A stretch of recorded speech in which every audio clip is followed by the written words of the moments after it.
All right, we are live. We are live, everybody. What's up, everybody? Welcome to another episode of the Kava podcast. You guys already know who I am. My name is Will. I'm the host of this show. I am super excited today. I am super excited today. I have a very special guest, As you guys, everybody's been watching. You guys already know I'm Polynesian, so I do a lot of interviews with a lot of Polynesians. But this is the first time I get to interview somebody that's outside our culture. I remember for me, I'm always willing to learn from other people, from other perspectives, from other cultures. So I'm excited today. We have one of our Punjabi sisters all the way from Washington. She has taken the time today. I just want to say directly to her, thank you so much. I'm very grateful for her taking the time. I'm excited for her to share her life story today on my podcast and also share to you guys also a different perspective for what she's gone through her life to everybody. If you're watching this for the very first time, thank you so much for tuning in. I just want to say thank you so much for the love and support. Please like and subscribe to my channel. And every single person that be showing me so much love, so much support, a lot of positive feedback. Thank you so much. You guys actually inspire me to keep doing this every single day. So much love and mad respect to everybody.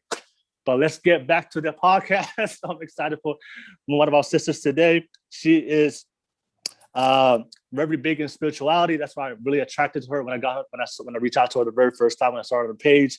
And she's very, very big on mental health. She's a big advocate for mental health. And she is a plant mom.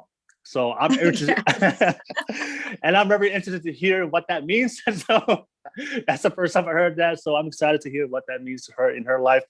But enough about me. I want to focus on her. I will allow her to introduce herself real quick. So go ahead. It's all you.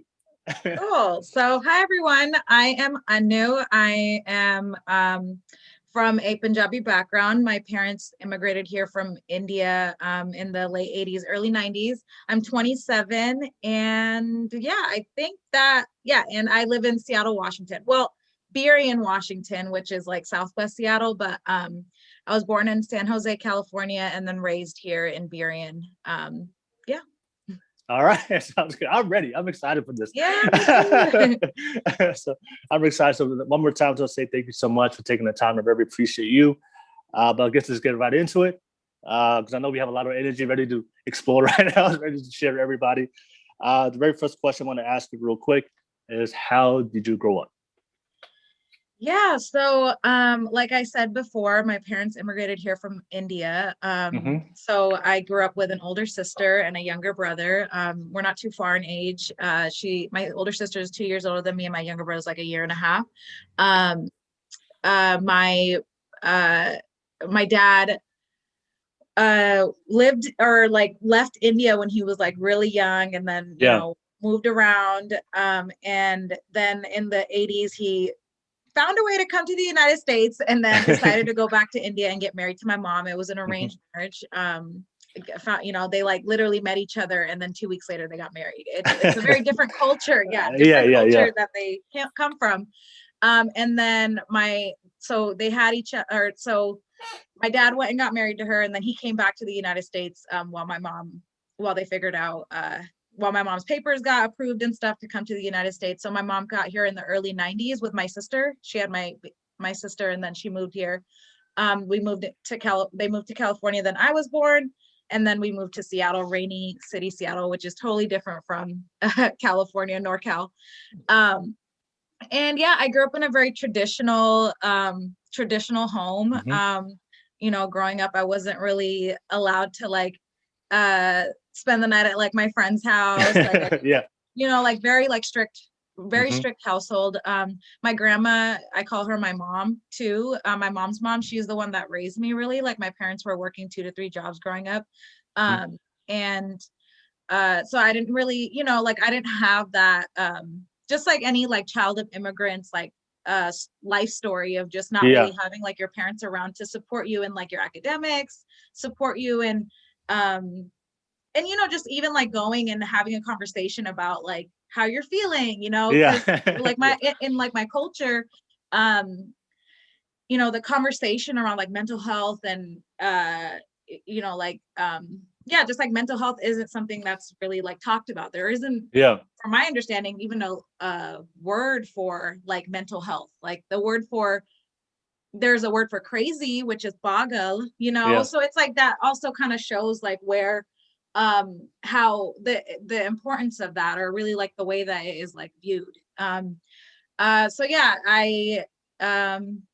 so I grew up in that. Like I grew up like very having this like, still to this day as a 27-year-old woman, like this like dual cultural identity crisis where, my parents were very traditional in Punjabi, and I was being raised in the United States. And so, not being accepted here in the United States and then not being accepted in India. Like it was like very interesting. And I always kind of felt confused, like, and even like, just like with my friends and stuff, that would be like, well, like they would have like these sleepovers and they would do all these things and I was never allowed to go. My parents were very protective.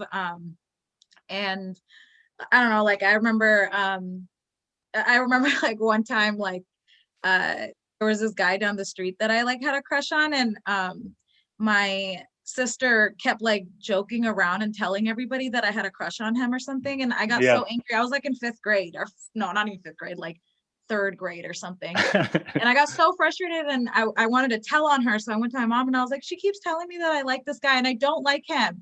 And my mom got so mad and she was like, you're not supposed to love anyone. None of this stuff you're not allowed to do that. Wow. And it, like, like she was just like, none of this stuff, like, like rather than having like a conversation. And, when I say this stuff, I'm not blaming my parents. I understand that like the culture that they grew up in was very different. My mom was 18, 19 when she got married. Like she was a kid. I'm 27. Like I'm nowhere near that. So it's like very different like culture that we all grew up in. And now that I'm older, I have a lot of empathy for that. But there was a point in my life where I was very, very like frustrated with that and very angry about it.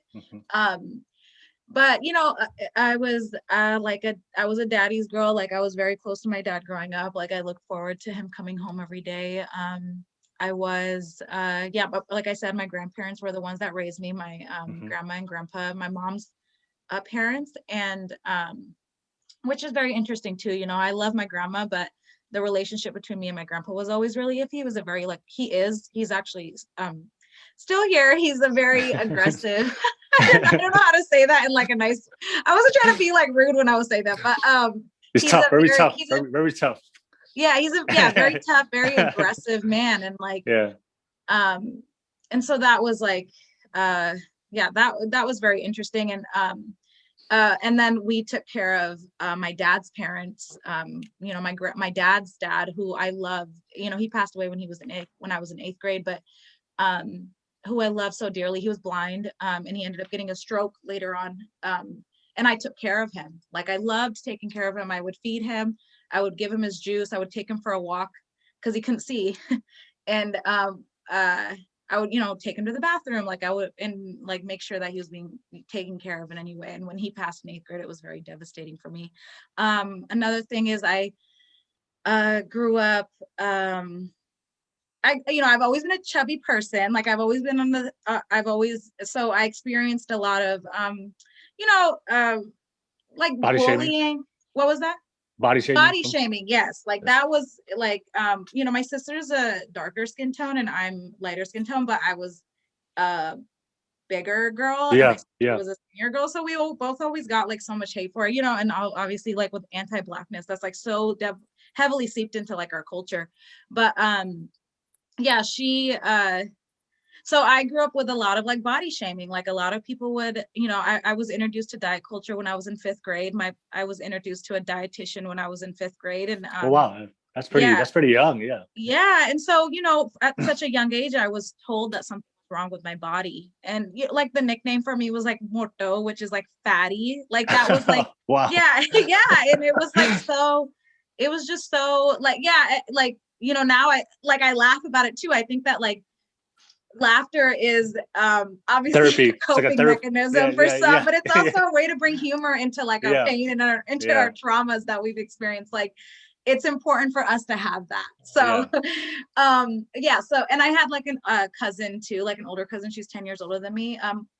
We don't really talk to our family members anymore, but just so much trauma you we got to a certain age in our lives where we're just like, this is Yeah. like, it's best to like stay away from that. But she was the one when I was in 7th grade, like would tell me, she was also struggling with her body. And she was 10 years older than me. So I looked up to her, and she was the one that told me like, oh, after 4, you should stop eating, and you'll lose a lot of weight, like constantly like in my ear about like, you need to, this will help you lose weight, and this will help you lose weight. And so I would always think something was wrong with my body. I was super active, like in high school, I was super active. Like, I did cheer. I was cheer captain my senior year. Like I played tennis, just like super active, and always stayed like, like I always stayed like constantly like challenged myself. Another thing is like, being like a girl, like a woman, like I never ever wanted like my gender or my body to be the reason why I was being held back. So I constantly made sure that I was, moving my body and doing things and breaking these barriers that, people tell me that I can't. And so, I was always like super active because of that. But, like experiencing that home. And when I was in 7th grade, like I was saying, being told like, oh, after 4 I should stop eating. Now that I'm older, I'm like, wow, I definitely had like an eating disorder. I never had a healthy relationship with food, like never. I constantly had anxiety around what I was putting in my body. Like I always felt like I was never, like whatever, I have to make sure, constantly going on these diets. Like I lost like over 30 pounds in a span of like over 30 pounds in a span of like 2.5 months, because I stopped eating after a certain time, or just wasn't eating.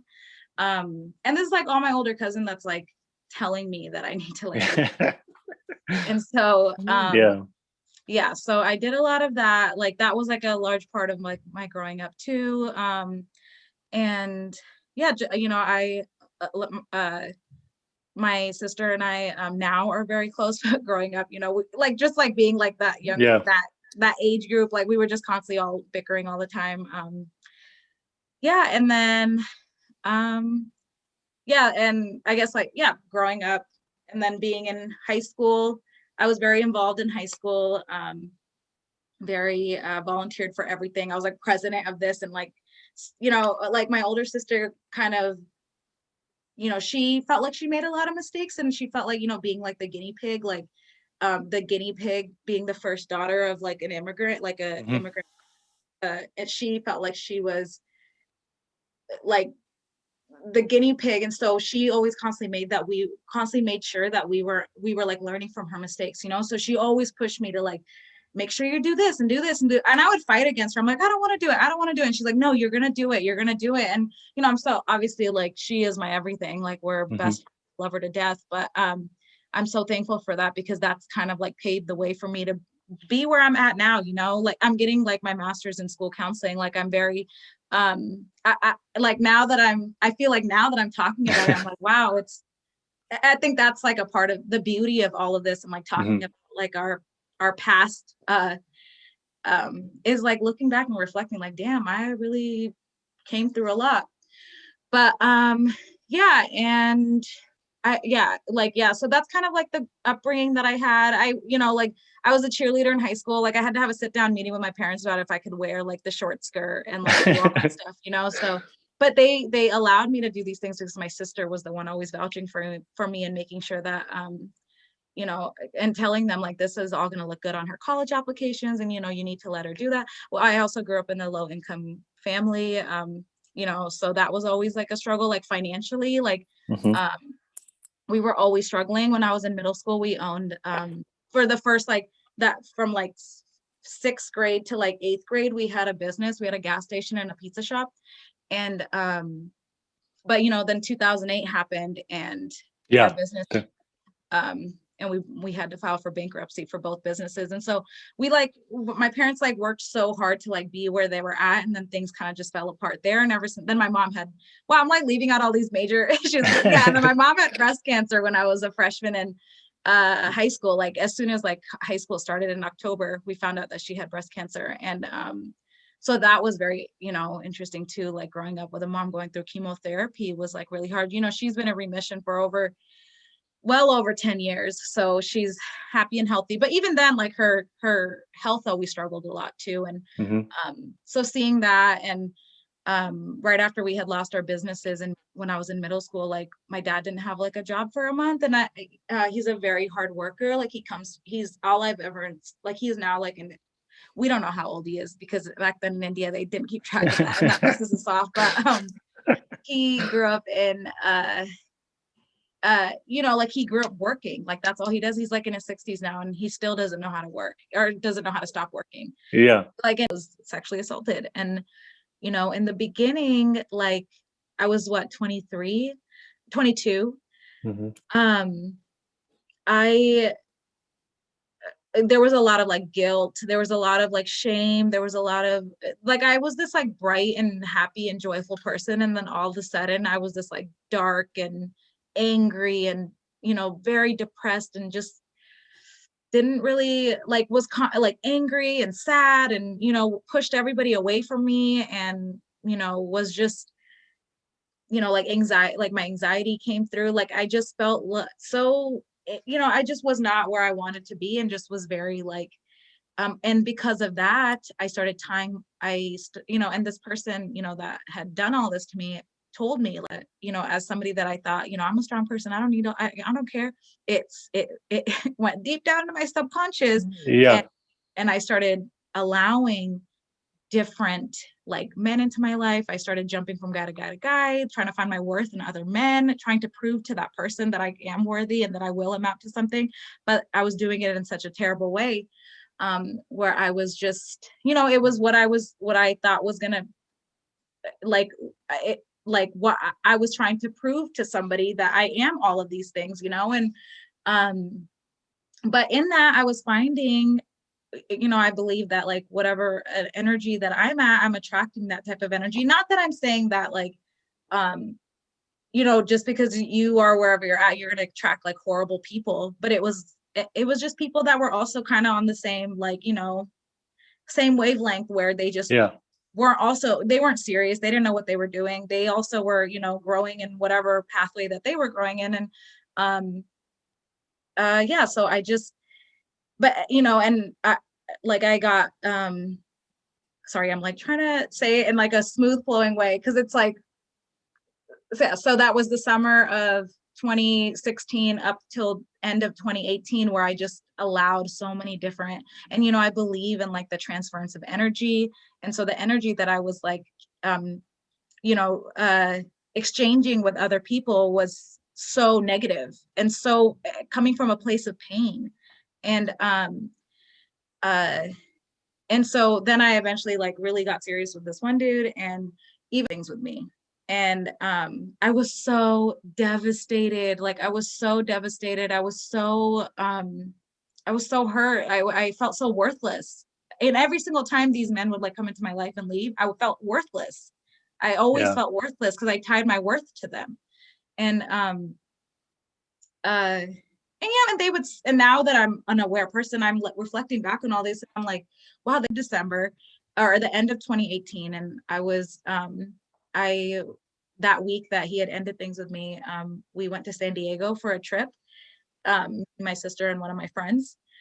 And we like, every time we go on trips, like we always connect with like random people. And one of the person that we connected with was our Lyft driver. And we were asking him where we get some weed, because it's so hard to get weed in California. Like it's so easy to get weed here in Seattle. There's like a dispensary in every corner, but over there you gotta go to some sketch ass place to get some weed. It's like you're doing something illegal.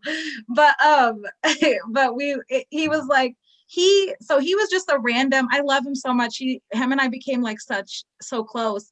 But he was the one that night, like he ended up finding us some weed or something. So we ended up smoking with him, and he started introducing to me like these different books. Like he told me about the 4 agreements. He told me about like, just this person that was like saying all these things, like, the way that I'm talking now, like was the way that he was talking, and he just made so much sense. And I was just like, I was in such a dark place during that time, because I had felt like I had hit rock bottom.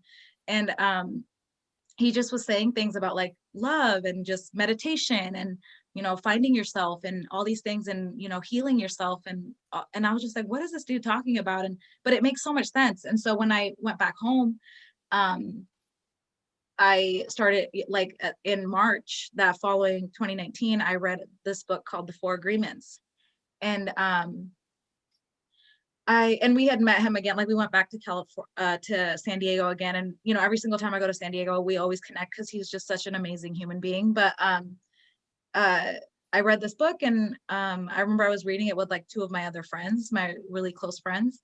And our minds were like blowing. We're like, what? Like, this is so simple. We are the ones that are sitting here, you know, causing pain to ourselves. Like the 4 agreements are like, be impeccable with your word, don't make assumptions, do your best, and don't take things personal. And that don't take things personal was what I really connected with, because it's like, if there is somebody that's saying something the way that whatever it is that's hurting you, it's not a reflection of you, it's a reflection of them, you know. Yes. Yeah. It's whatever that it's what they're projecting, whatever it Yeah. is that they know, you know, their traumas or whatever. And so that really stuck with me. And so I started, you know, I started reading The Power of Now. I don't know if you're familiar with The Power of Now. That's another book that you should really read too. And just, you know, the power of meditation, and, you know, that we don't have to be miserable, we don't have to be depressed. Like I would constantly get triggered during that time, and like and really I was just masking. I was not wanting to face what had happened to me in the summer of 2016. You know, I didn't want to face that. I always thought, oh, if I, you know, if I just get, you know, time heals all wounds. Like if I just get through it, if I am far away from it, it will heal. But, you know, I recognize that's not true. Like, yes, time heals all wounds, but you actually have to go back and, you know, go deep into your subconscious and ask and love that part of you, you know. And that's, you know, that's what I talk about when I say like shadow work. But so, but, you know, it wasn't easy. This was when I, you know, I still didn't understand all these concepts that I understand now about like mental health and, like shadow work, loving your inner child, you know, words of affirmation, manifestation, like all these things I didn't know. That was just all very new to me. And so going back to like my body, I still felt like very, like I still had like anxiety around what I ate. I still, you know, I would get anxiety if the gym's closed, you know, like the biggest concern that I had when pandemic was going to happen was the gym was going to close. And I was like, oh my gosh, like I'm going to gain weight, like blah, blah, blah. And then the gyms closed when this pandemic happened. And I messed up my lower back, and I was just in just such a really shitty place. Like I was like, can't even work out. Like, I don't even know what else I can do. I don't even know how to work out besides the gym. And then one day I was like sitting here and I was like, oh no, just get the fuck up and go for a run. Like, just go do something that's going to make you feel good. Don't do it because you need to lose weight. Do it because you feel like you need to lose weight. Do it because you want to do it, because it's good for your body and you need to move your body right now. You've been bedridden for God knows how long. It's time for you to go out and just go out and be in nature. So I went and did that, and I just felt like it was so freeing to not have that expectation in the back of my head that, oh, I need to do this because, you know, there's this goal that I have to like go through. So this last year was really just me doing all that. And then I joined therapy. But before that, I started doing things like roller skating. I started painting. I started, you know, buying plants. I started doing things that made me happy and brought joy to my life. And I, you know, I started dancing in the mirror. Like I would look at parts of my body when I was in the mirror, and you know, like my arms and my stomach is something that I was always very insecure about, and I would send love to that, you know, and I would tell that, you know, like because the words of, you know, like one of the 4 agreements is be impeccable with your words. Like our words hold value. They hold weight. So if we're sitting there telling ourselves like, I'm ugly, I'm this, I'm that, we're manifesting that. We're literally bringing, it holds energy. We're bringing that upon ourselves, you know? And so I started switching the way that I was talking to myself too, like mentally and, you know, outside, like internally and externally, like looking at myself in the mirror and telling myself I'm beautiful, telling myself that you know, I'm intelligent, I'm smart, I'm kind, I'm funny, like all these things. I started saying all this stuff. And then I joined therapy. I decided, it's an investment that you have to make in yourself. And so I did therapy. It was a group therapy with a Punjabi therapist. Shout out to Taryn. But she was really the one that introduced me to shadow work, inner child healing, going back and loving your inner child, because at one point in our lives, we lost that innocence, and it's important for us to revisit that, because our child is still sitting there, hurt and sad and, in so much pain. And all it wants is just love. Like, we're all little children, like running around in adult bodies, and then yeah, and shadow work was another concept. It was just like going and accepting that dark part of you and asking yourself, where is that coming from? I started, like being mindful of what I eat. Now I started switching my mindset from, I'm not trying to lose weight, and I'm not trying to, I don't want to limit myself from eating what I want to eat. Rather, being conscious of what I'm eating and how it makes my body feel. If it's making my body feel like shit, then I'm not going to do it. And that's what we were talking about earlier, is our intuition, like trusting our intuition. What is our body telling us? What we need to, we never listen to what our body's telling us. We make the decisions, when in reality, we spend who is the person you're going to spend the most time with? Yourself. And so, so really just like, and cultivating, and embracing like my divine feminine energy. So really, doing things that made that part of myself happy. So, and I gotta say, like, this past, and through meditation as well, like, meditation has really helped me. I'm a huge advocate for like meditation and mindfulness, and just, finding joy through that, and finding awareness through that, and just being at peace with yourself. And even like when it comes to like intelligence, like decolonizing my mind is something that I've really been working on, because we have such colonized mindset. We grew up in a country, in a world where colonization has told us that our way of living, our bodies, our words, our languages, our culture is wrong. It's something's inherently wrong with us. And I think that bringing that awareness to myself of like, every little thing that I'm doing, am I doing it because this is something that I was conditioned to believe is true about myself? So so all of that, like, and I feel like,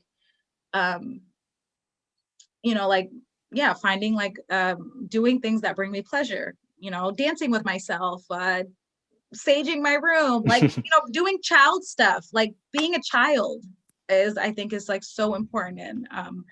And being out in nature, like connecting with nature, connecting with all these things, connecting with my roots, connecting, and so that was something that was like really important to me. And like, I don't know if I even finished that thought, was just like, yeah, like being mindful of what I put in my body. Like, like when I'm drinking, when I'm eating something, am I doing it because it's good for my body? Like, is it going to make me feel good? And it's okay if I eat that cookie in the moment. I want to eat that cookie. Like, it makes me happy.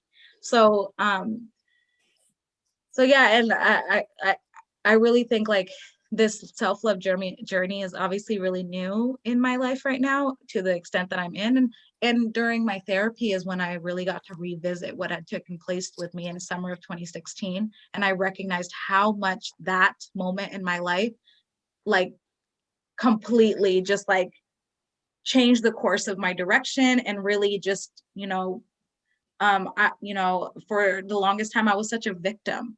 And, rightfully so, I was a victim. But it's like, I kept being in that victim mentality and kept telling myself that, I'm wrong, something's wrong with me, I should be guilty, I'm ashamed, I'm ashamed, I'm ashamed.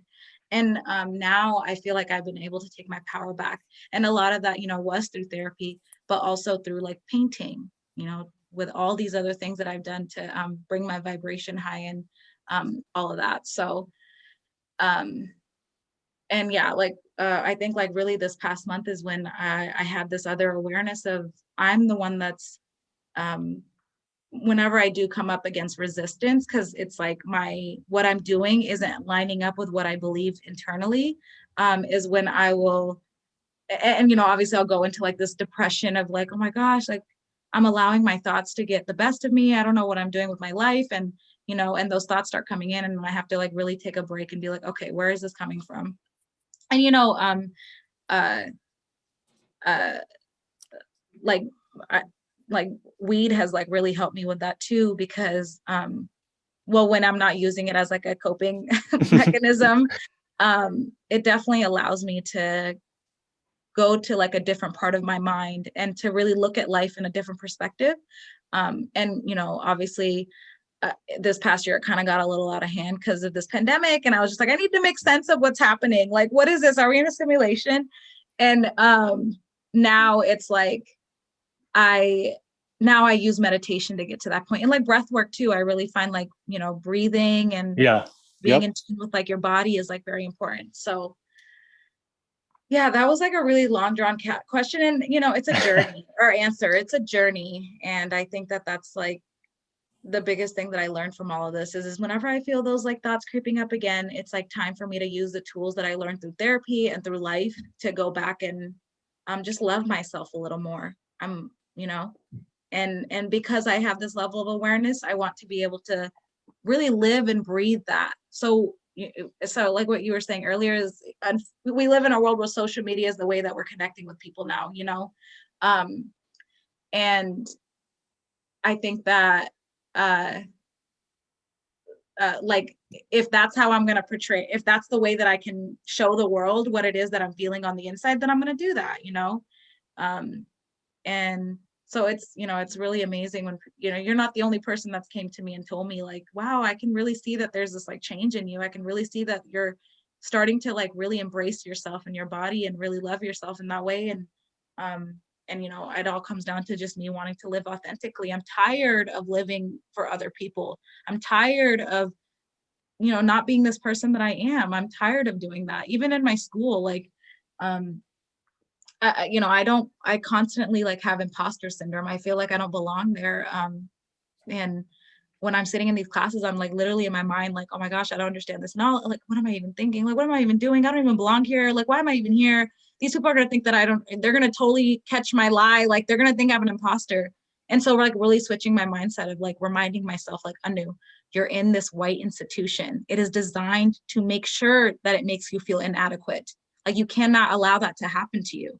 And find the strength within yourself and find the strength within your community, you know, like cultivate that.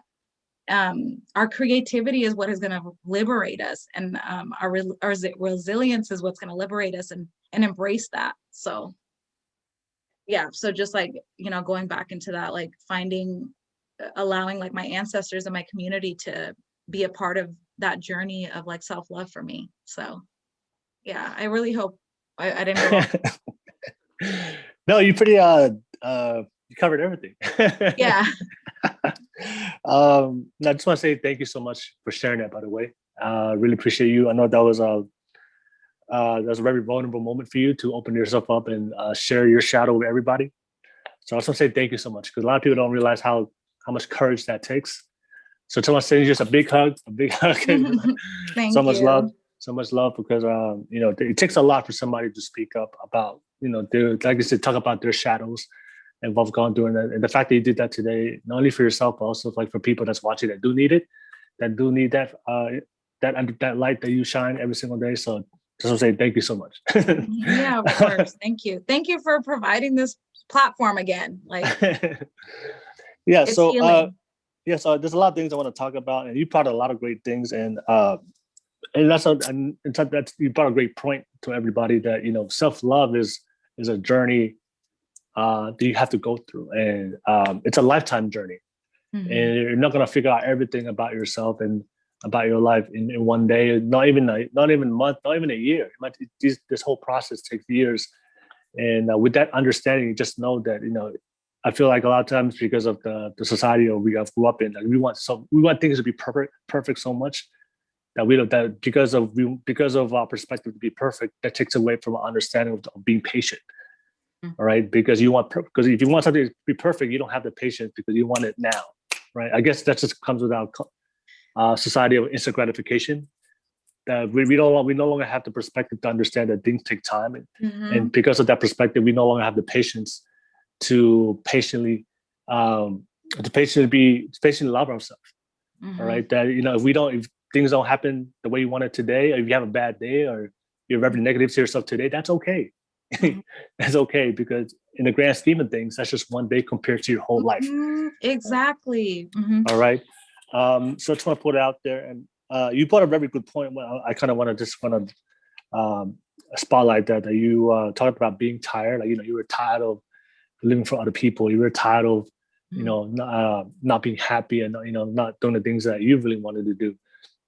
And that's a question, that's a question a lot of people always ask me, right? Because like, man, I'm tired of this. I'm tired of this. I can't find the motivation. I can't find the inspiration. I can't find the will or the determination to make changes in my life. And to me, when people ask me that, number one, I always know that when it comes to like self-happiness and when it comes to like self-love, that's an eternal journey, right? It's not an external journey. It's not a journey where you go, hey guys, on social media, I'm loving myself today, which a lot of people do. When it comes to like the self-love journey, it's an eternal journey that we go through. And so real.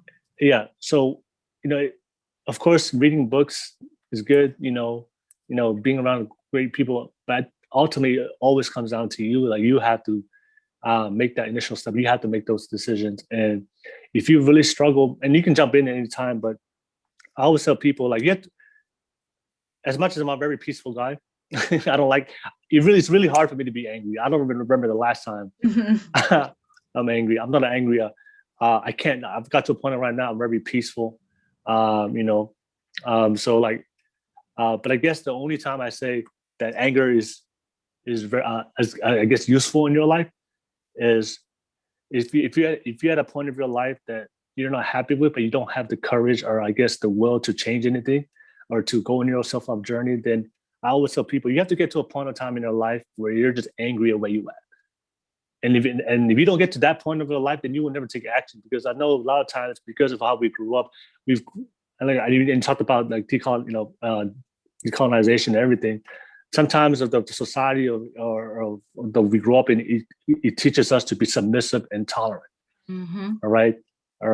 So if you've been conditioned that way your whole life, and sometimes you're not even aware of it. You're not gonna just wake up one day and let go of all those things that you grew up in. But one thing I do know that triggers people to make changes overnight is pain.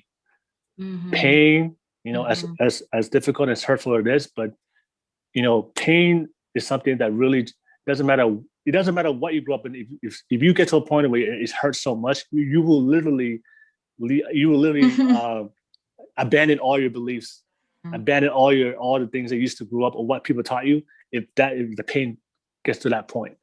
And I've been that, because I guess I've been that person where I never wanted to change and I was afraid of change, but the pain became greater, right?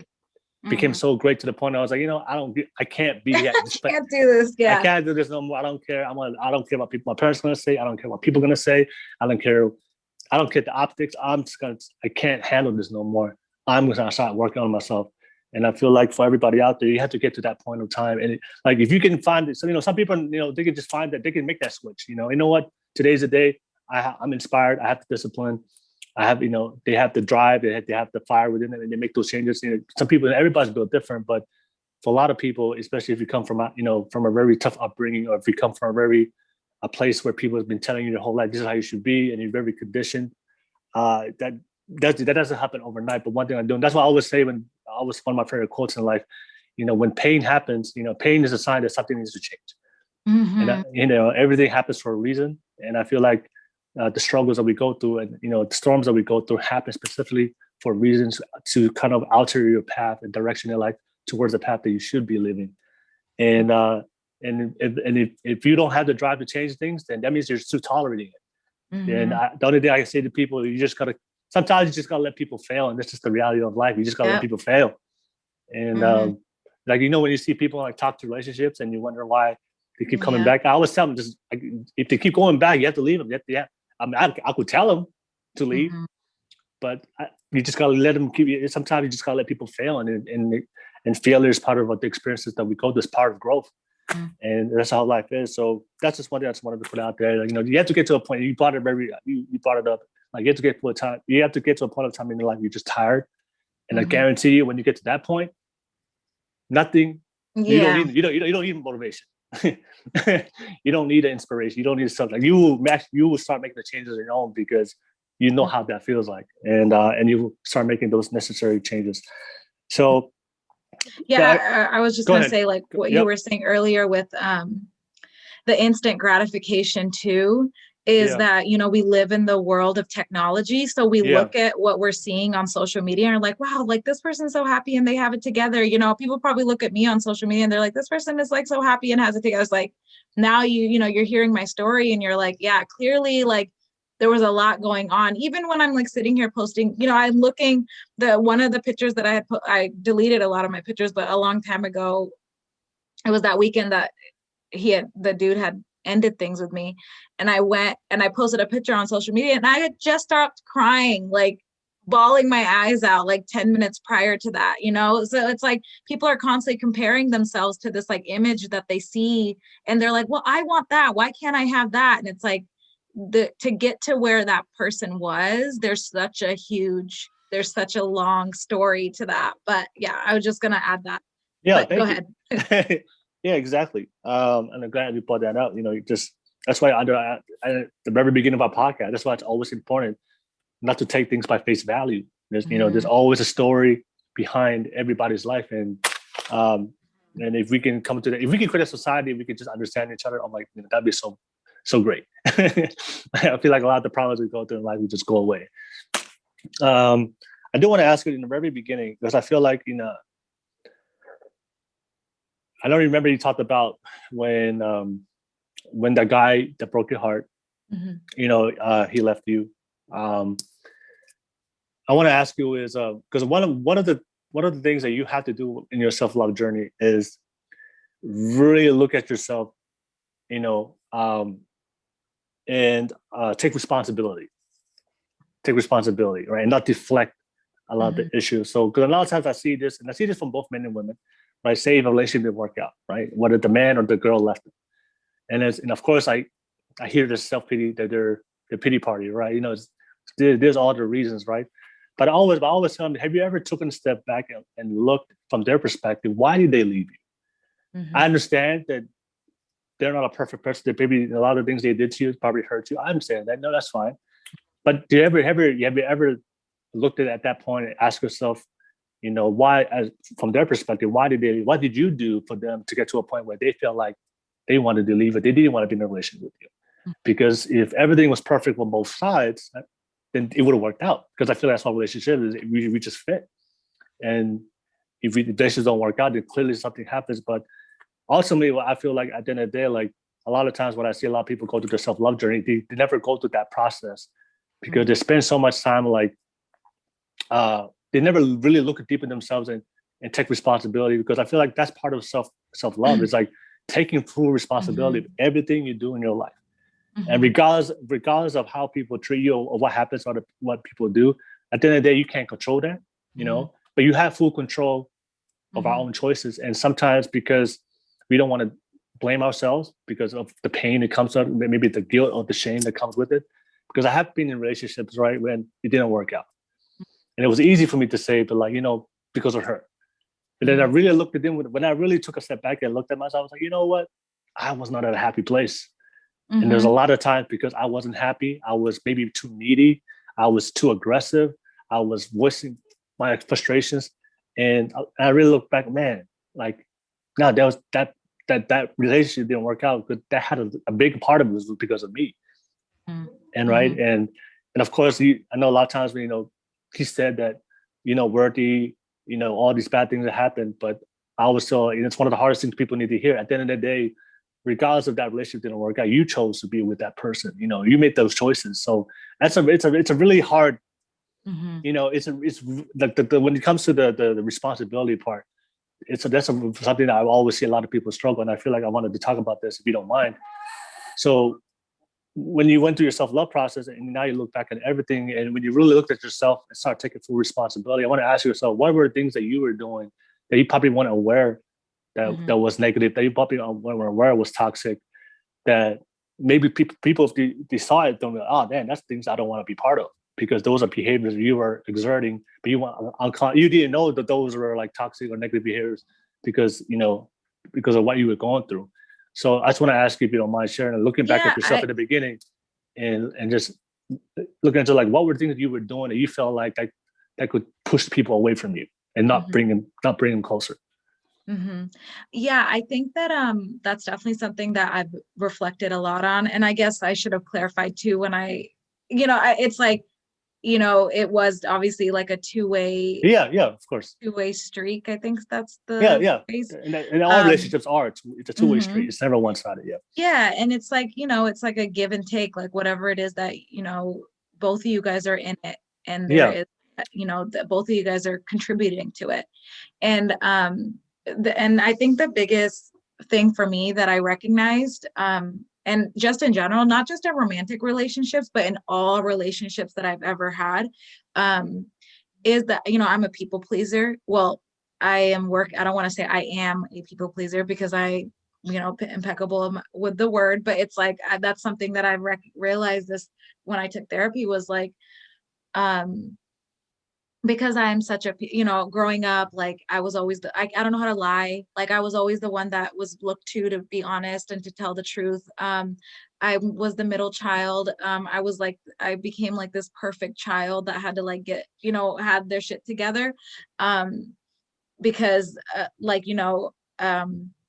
and also just like being fed like my insecurities constantly. Like I was always like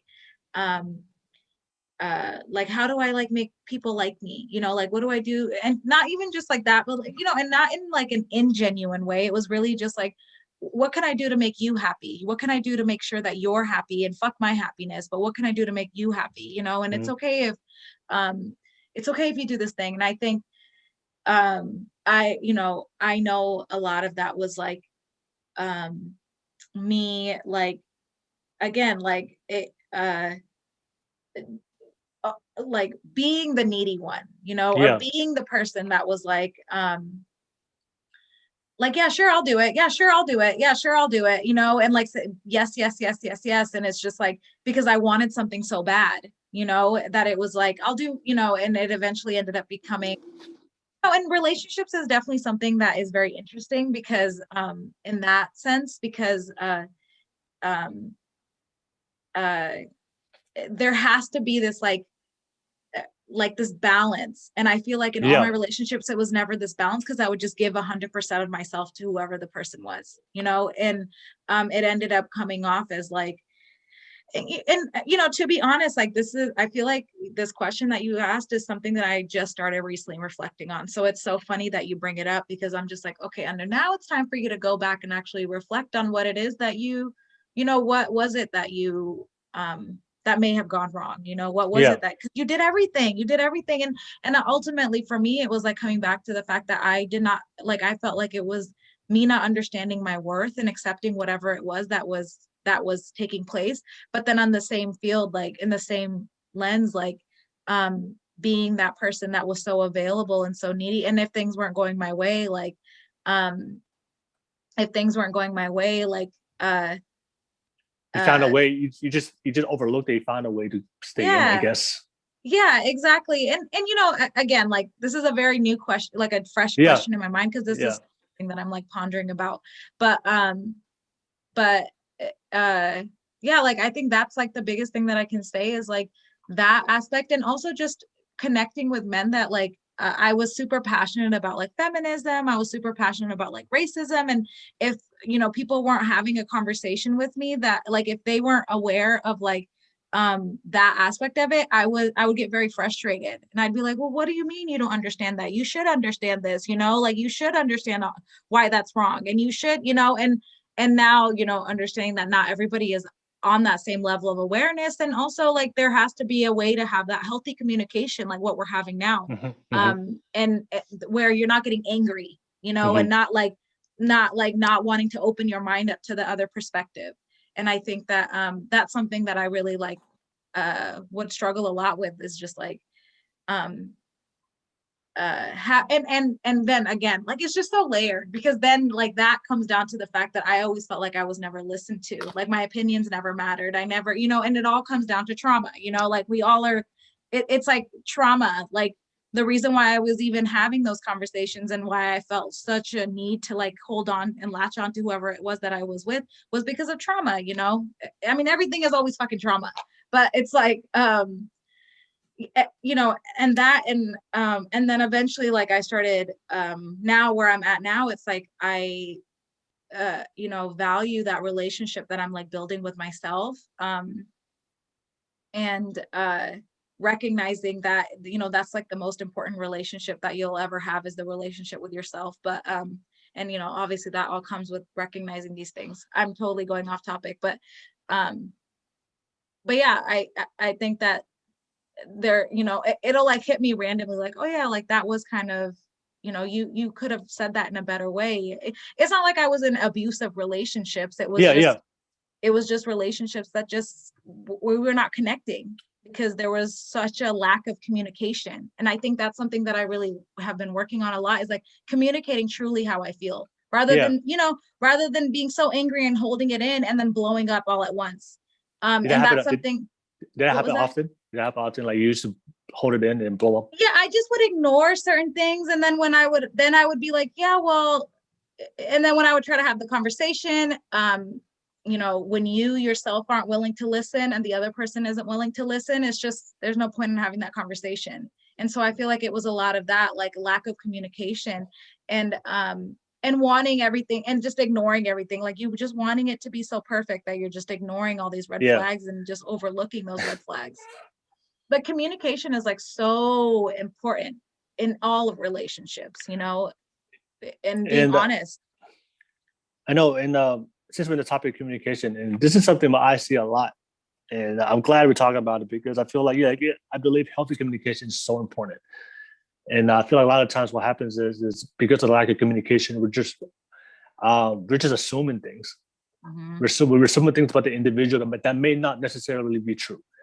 You know, we're creating these stories of what this person, you know, what we feel like that what the person's doing to us or what they're doing, what you know, what's happening in the relationship. But the reality is, it could be different. And you know, fun things I've seen a lot. It goes both ways, but a lot of women do this. Like they want us to know what they're feeling.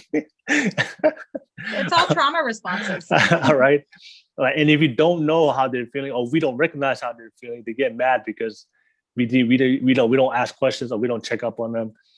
And then that's why I always tell people, that's why you have to understand love languages. You know, the love language of women is more expressive, more, you know, more connected with for emotion, but men are more based on their work ethic. You know, they don't show love through words. We show love through our actions. Mm-hmm. All right, you know, with the way we protect you, the way we treat you, right? Mm-hmm. The way as men we know how a woman loves us is based on how she expresses herself emotionally. That's the only way we know as men, you know, how we know, oh, this girl likes me or not. Mm-hmm. All right, so that's why I say communication is key. I see it a lot of times where when you can talk about blowing up, right? Where, you know, women will hold on to their emotions and think that something is wrong. I don't know if you did this, but I've seen this so many times. You know, people make videos about it. Like, you know, when ask a woman, "Hey, everything okay?" And she's like, "Yeah, it's okay." Mm-hmm. and we as men are like, "Oh no, oh shit!" Like, come on, like, it's okay. No, I'm okay. Okay, I was like, and then she's trying to deny it, but I don't know. I've been there so many times where I asked, "Are you okay?" All right. Mm-hmm. Apparently, I did something that upset her, and I didn't know what I did. I didn't know what I did, but you know, she didn't like something I did or with somebody, but she will hold it in. Mm-hmm.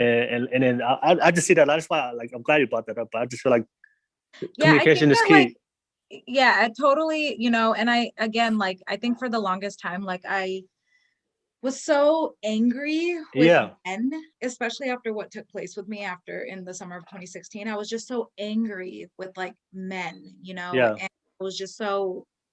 Like I just had so much anger against and then when I would get hurt, I was just so angry with all that. And, you know, I understand, I have empathy for that. And I have, you know, and I understand where that anger was coming from.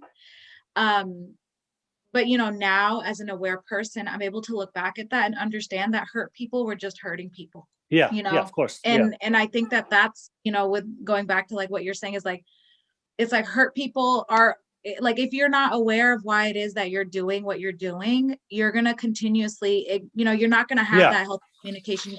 Even just like coming asking like, why do I have trust issues? Like, where are those trust issues coming? That's like something that I struggle a lot with, is trust.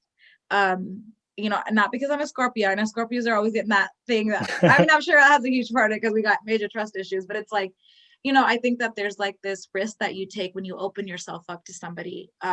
Really open your heart up to somebody in that level, on that level. And it's really, and you put your whole energy into something and it doesn't work out, and that you are hurt by that, and then you get afraid to do it again.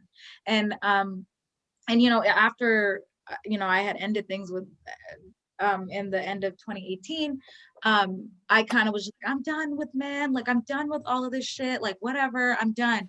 But then I slowly started then I started having like situations with men or whatever, where it was like friends with benefits. Like I was just doing things that were just like, that was just, for whatever, like there's no emotion attached to it, whatever, but then I started recognizing that like, that is a trauma response. You're doing that because you have this fear of trusting somebody, you have this fear of allowing somebody into that part of you, but really what you're doing right now is just traumatizing yourself even more, and pushing that trauma and whatever that pain that you're experiencing deeper and deeper into your subconscious.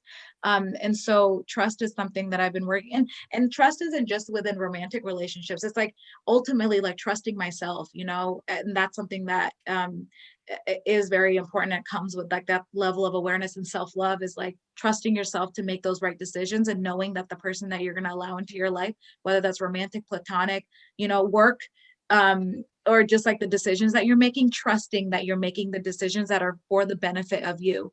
And that's why, like, people always like get all weird, like will say things like to me, like, oh, you're single, like, why are you single, blah, blah, blah. It's like, I love being single. Like, I love actually building this relationship with myself. It's nice. I love it. And I'm learning to trust myself again. But yeah, like, what you were saying earlier is like, it's hurting people. And when I would sit there and say things like men are trash and blah, blah, blah, and I hate everything. And it was really just me being angry with myself for, allowing painful, people that were traumatized into my life. So, and now it's like, now I have this level of understanding of, you just have a lot of healing to do, and that's okay. I understand that but you have a lot of healing to do, but also I have my boundaries. Like, I'm not going to ignore what it is that's happening. And because I love myself enough to know that it's not worth being in this situation, but I understand that there's a lot of trauma that you have to heal from. And that's okay. Like, I can't get angry with you about that. Like, all of us are, just living our life off of our traumas, projecting our traumas. It's very interesting, this world that we live in. Yeah, I think you said it best. You have to take time to, one of the things I see a lot of people go through, why a lot of people fail in relationships, is because they keep going from one relationship to another without going through the healing process. Like, it's all important. If you get out of a relationship, make sure you take the time to heal yourself and love yourself and know your worth before you move in. Because if you go into a relationship, I forgot what the quote was, but you have to know your worth and value going into a relationship. Because if you go into a place where you're not confident with yourself, you're not happy with yourself, then you're always there's always a high chance of being manipulated by the other person, and they can kind of determine your worth and value. And the problem with that is there's a lot of wrong people. There's a lot of terrible people out there. Mm-hmm. If you're a very insecure person and you don't love yourself, but you happen to meet somebody that's really loving, you're just lucky. You met the right person. But the problem is there's a lot of people out there that don't have the right intentions for you, and that's why I see a lot of good people.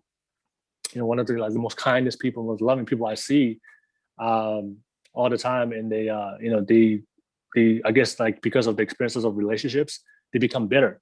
Mm-hmm. But the thing is, externally they look better, but internally, because I know that person, I know that person. I'm sure when you went through that stage, but I'm not the people that really, really know you, know how beautiful your heart is and how kind you are, how loving you are. It's just the reason why you're externally responding that way is because of the you were just responding to like the things that happen to you. Yep. Yeah. Mm-hmm. So what I wanna ask you is I had a great question I wanted to ask you. Oh my god, I had a really good question. I'm so mad at myself right now. I am so. I mean, while you remember that, I was just gonna add on to like what you were saying again. Yeah, just like reiterating that fact that it is now I'm able to look back. Oh, okay. Okay, well, no, I'm just gonna finish my thought. It's like now yeah. I'm able to like look back at like my exes and look back at all these people that have like in that moment that I felt like really caused me pain. And really look at it from like this empathetic point of view and understand that, they were like, I actually got the opportunity to go back and talk to a lot of these men that I've like talked to, or like had some form of a romantic relationship with them and tell them like my side. And they, I'm lucky enough to have that closure, but, and they also got to tell me their side. And so we had like a conversation about it. And really we both recognized it was, we were coming from this place of trauma. We were coming from not understanding of this awareness and not understanding like what we were doing was just projecting, and so no you did it absolutely right, like, because it's really, really hard to build a relationship with somebody else if you don't have the same relationship with yourself. Mm-hmm, mm-hmm. Because ultimately the way I always tell people, how we treat people and how we love people is always a reflection of how we treat and love ourselves. Mm-hmm.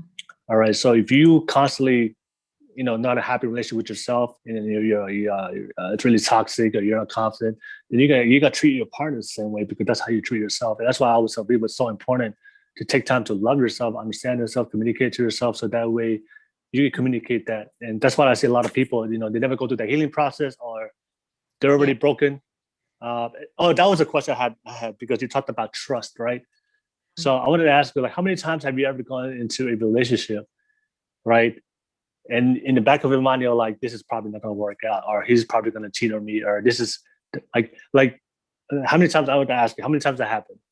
So, what's so funny is I've never gone into a relationship with that fear of cheating. I know some people do. And, there's always, again, a trauma response, and that, because I've never experienced that. Like, I've never had anybody like cheat on me, which, I'm very thankful for.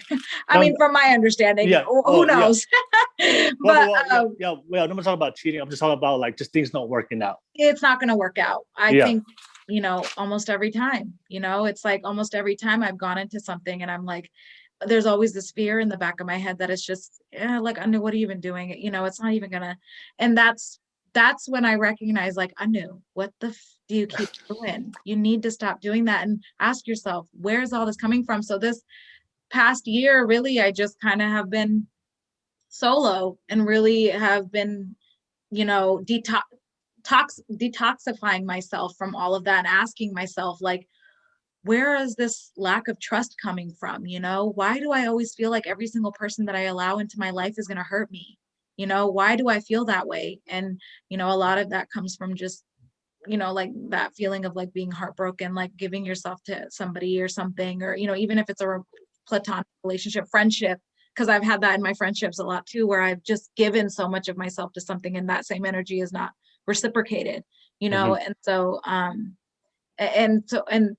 so recognizing that and then also building on that trust again. So like almost every time I felt that way, and that's why this past year I was just like, okay, you need to stop doing that and you need to focus on where this is coming from. Yeah, and the reason, and thank you for sharing that, by the way.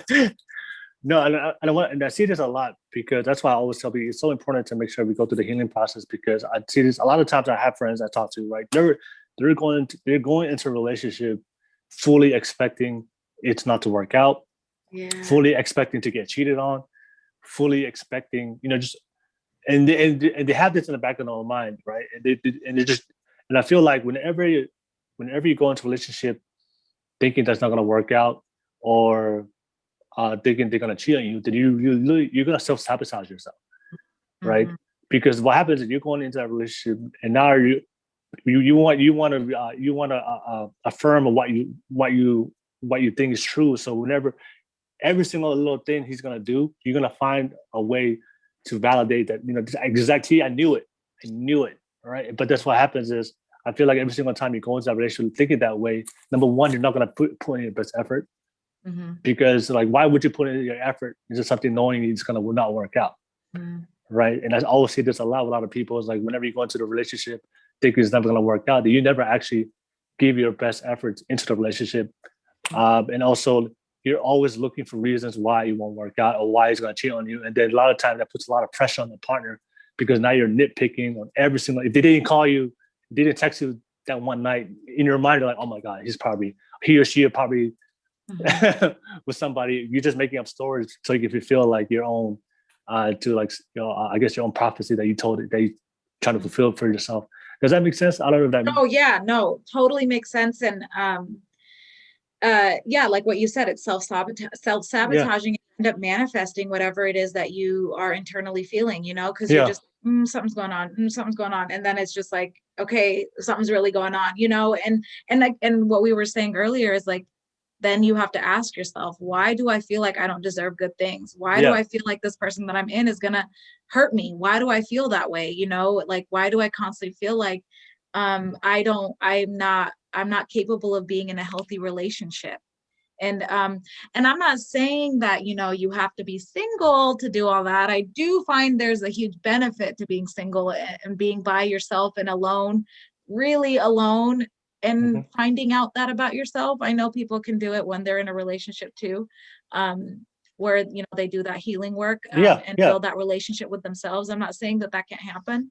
But I think that there is I think that what I did personally was I just jumped from a person to a person because I was not willing to face my reality, and I was not willing to face why I was so unhappy. So I just sat there and searched for happiness in other people, when the reality was I had to find that within myself.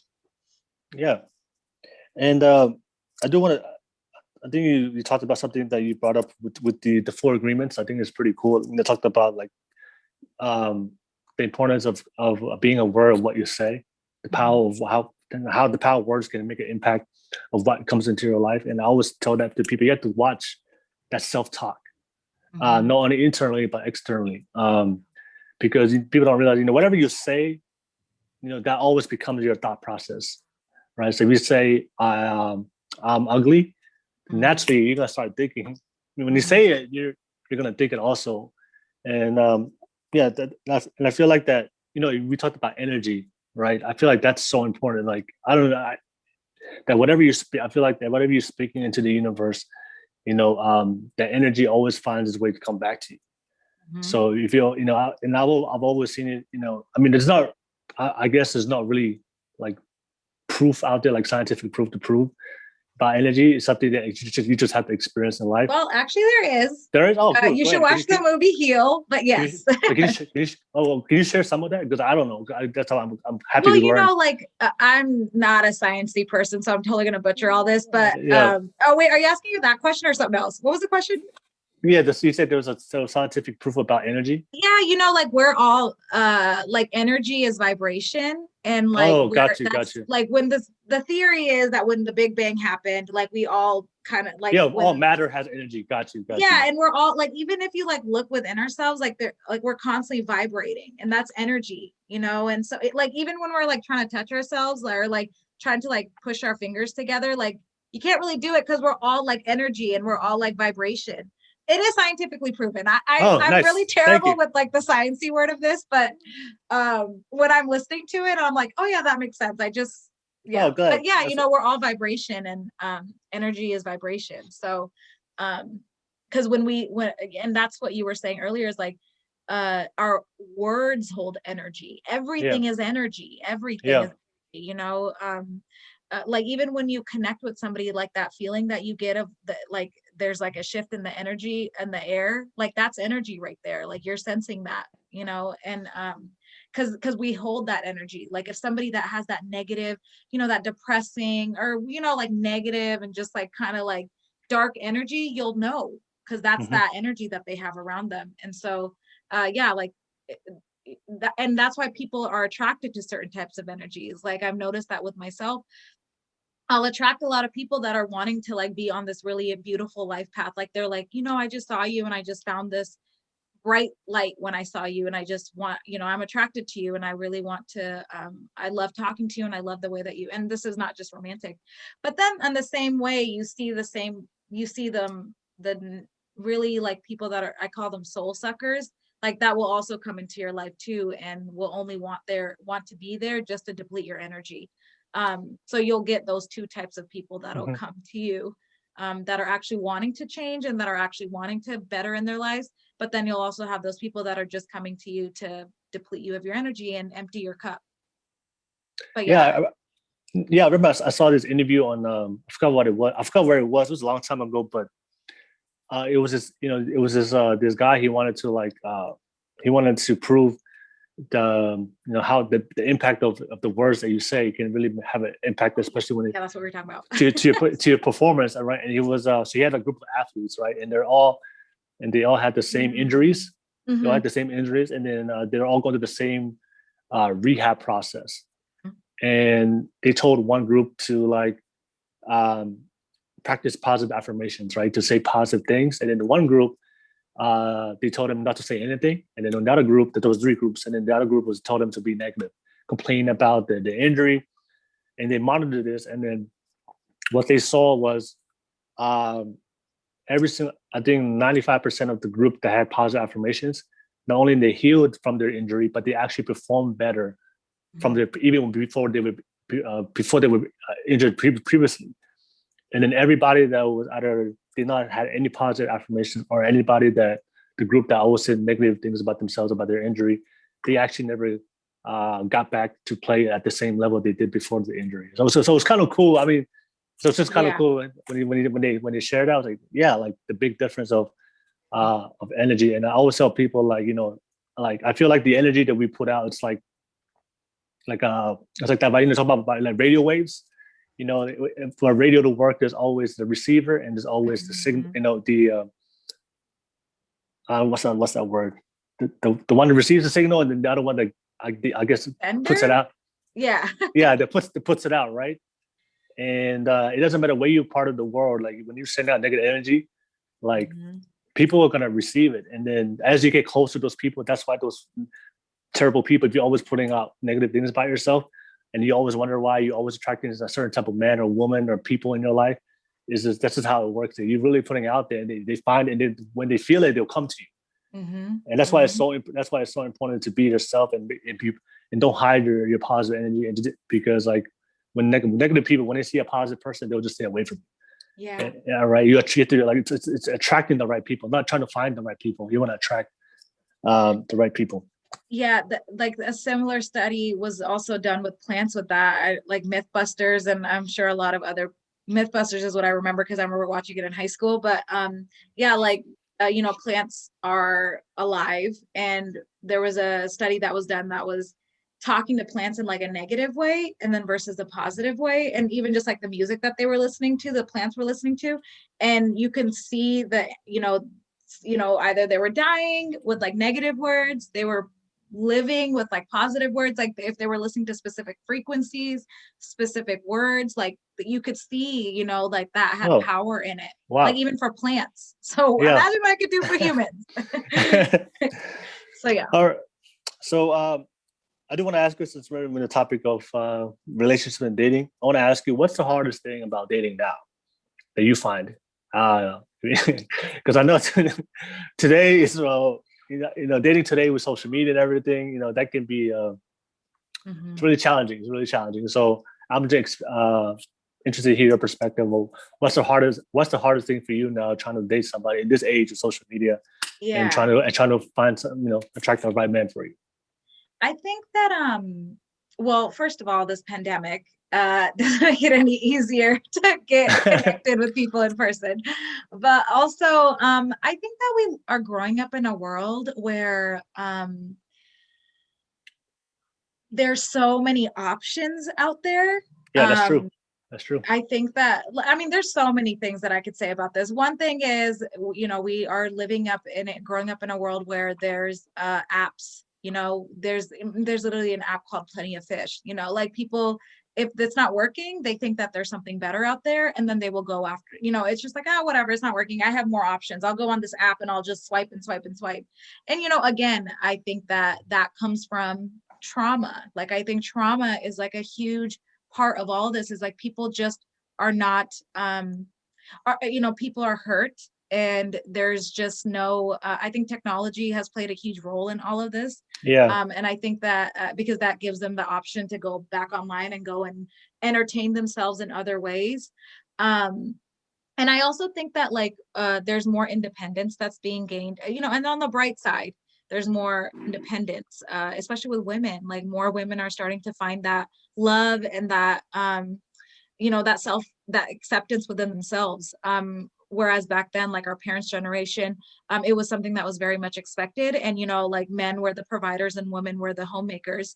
And now I feel like, I mean, there's so many answers to this, but now I feel like, you know, more and more women are out there getting a career, you know, they're finding love within themselves. And I think that there's also like that disconnect too, where, you know, relationships aren't as, not as valued, but like romantic relationships are something that is like, I need to heal myself first in order for, and this is something that I'm just recently noticing, is like people are kind of taking their power back and recognizing that they have to heal themselves in order to be in these healthy relationships. But I think that the ultimately, like when it comes to that, is uh people are just very, from what I've noticed, is there's this lack of trust, or this lack of there's this wall up. Like, so many people have these walls up and aren't willing to like commit for the full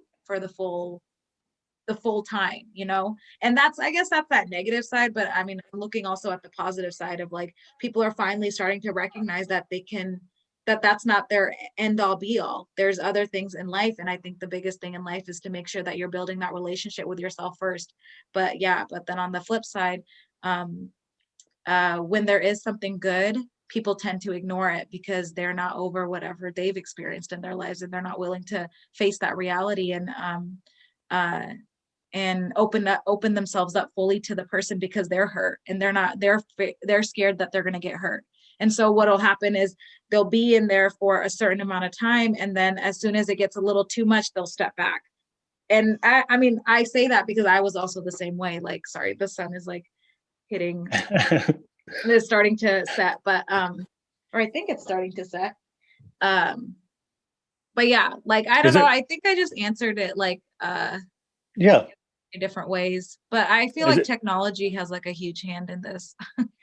Are you a people person? Like when it comes to like when you try, if you're trying to date somebody, of get to know nobody, do you prefer the social media method? Or are you the type of person like I want to meet you? I want to meet them. Yeah. And so it's been very hard, and we're like wearing masks half the time, but like nowadays, like you can't even approach anybody without they're like, wait, what's the rest of your face look like?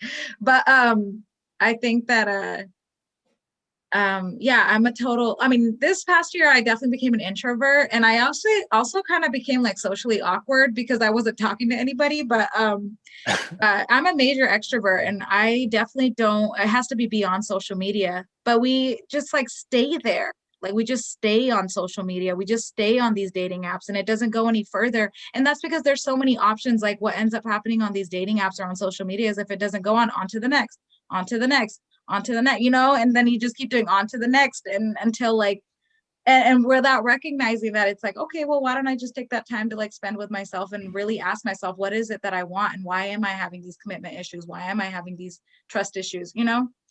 It all comes down to like healing yourself. But Yeah. Is that what you see when like when you do meet men and then like they just how's that experience go? Like, do you guys talk, boom boom boom, and then they don't talk to, and they just, I guess, ghost? Like, how does based on you your own know, experience? so it's actually been quite, like, it's been over a year since I've really um really like talked to anybody in that Gotcha. sense. Actually, that's not really fully true, but like it's like um it's so hard to like answer that question now because we're in a pandemic, but pre-pandemic was like traumatized anew. um and I think that and I in the past, like I used to use dating apps as well, like but I realized this is like, I don't agree with dating apps. I think that they're honestly like, I mean, they're all strategically created in a way to like fuck with your brain, and make you feel insecure about shit, Like which apps did you use? Which apps did you use? I don't know. I used to use like Bumble and Tinder. Like this was like a while ago, and I was just like, I don't even know I'm doing this. I hear about Bumble. How was it? Like, because I know the women have to make the first move, right? Yeah. That's where I met that dude that that's where, and so it was very interesting. Like honestly, it was so, I mean, not that I'm saying it's so long ago, but it was during a time when I myself felt like I needed validation from other people.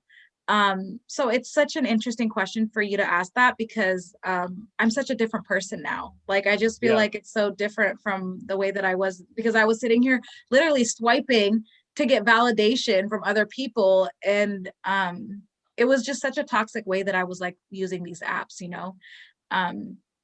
but now I feel like going back to your question about how I no, yeah.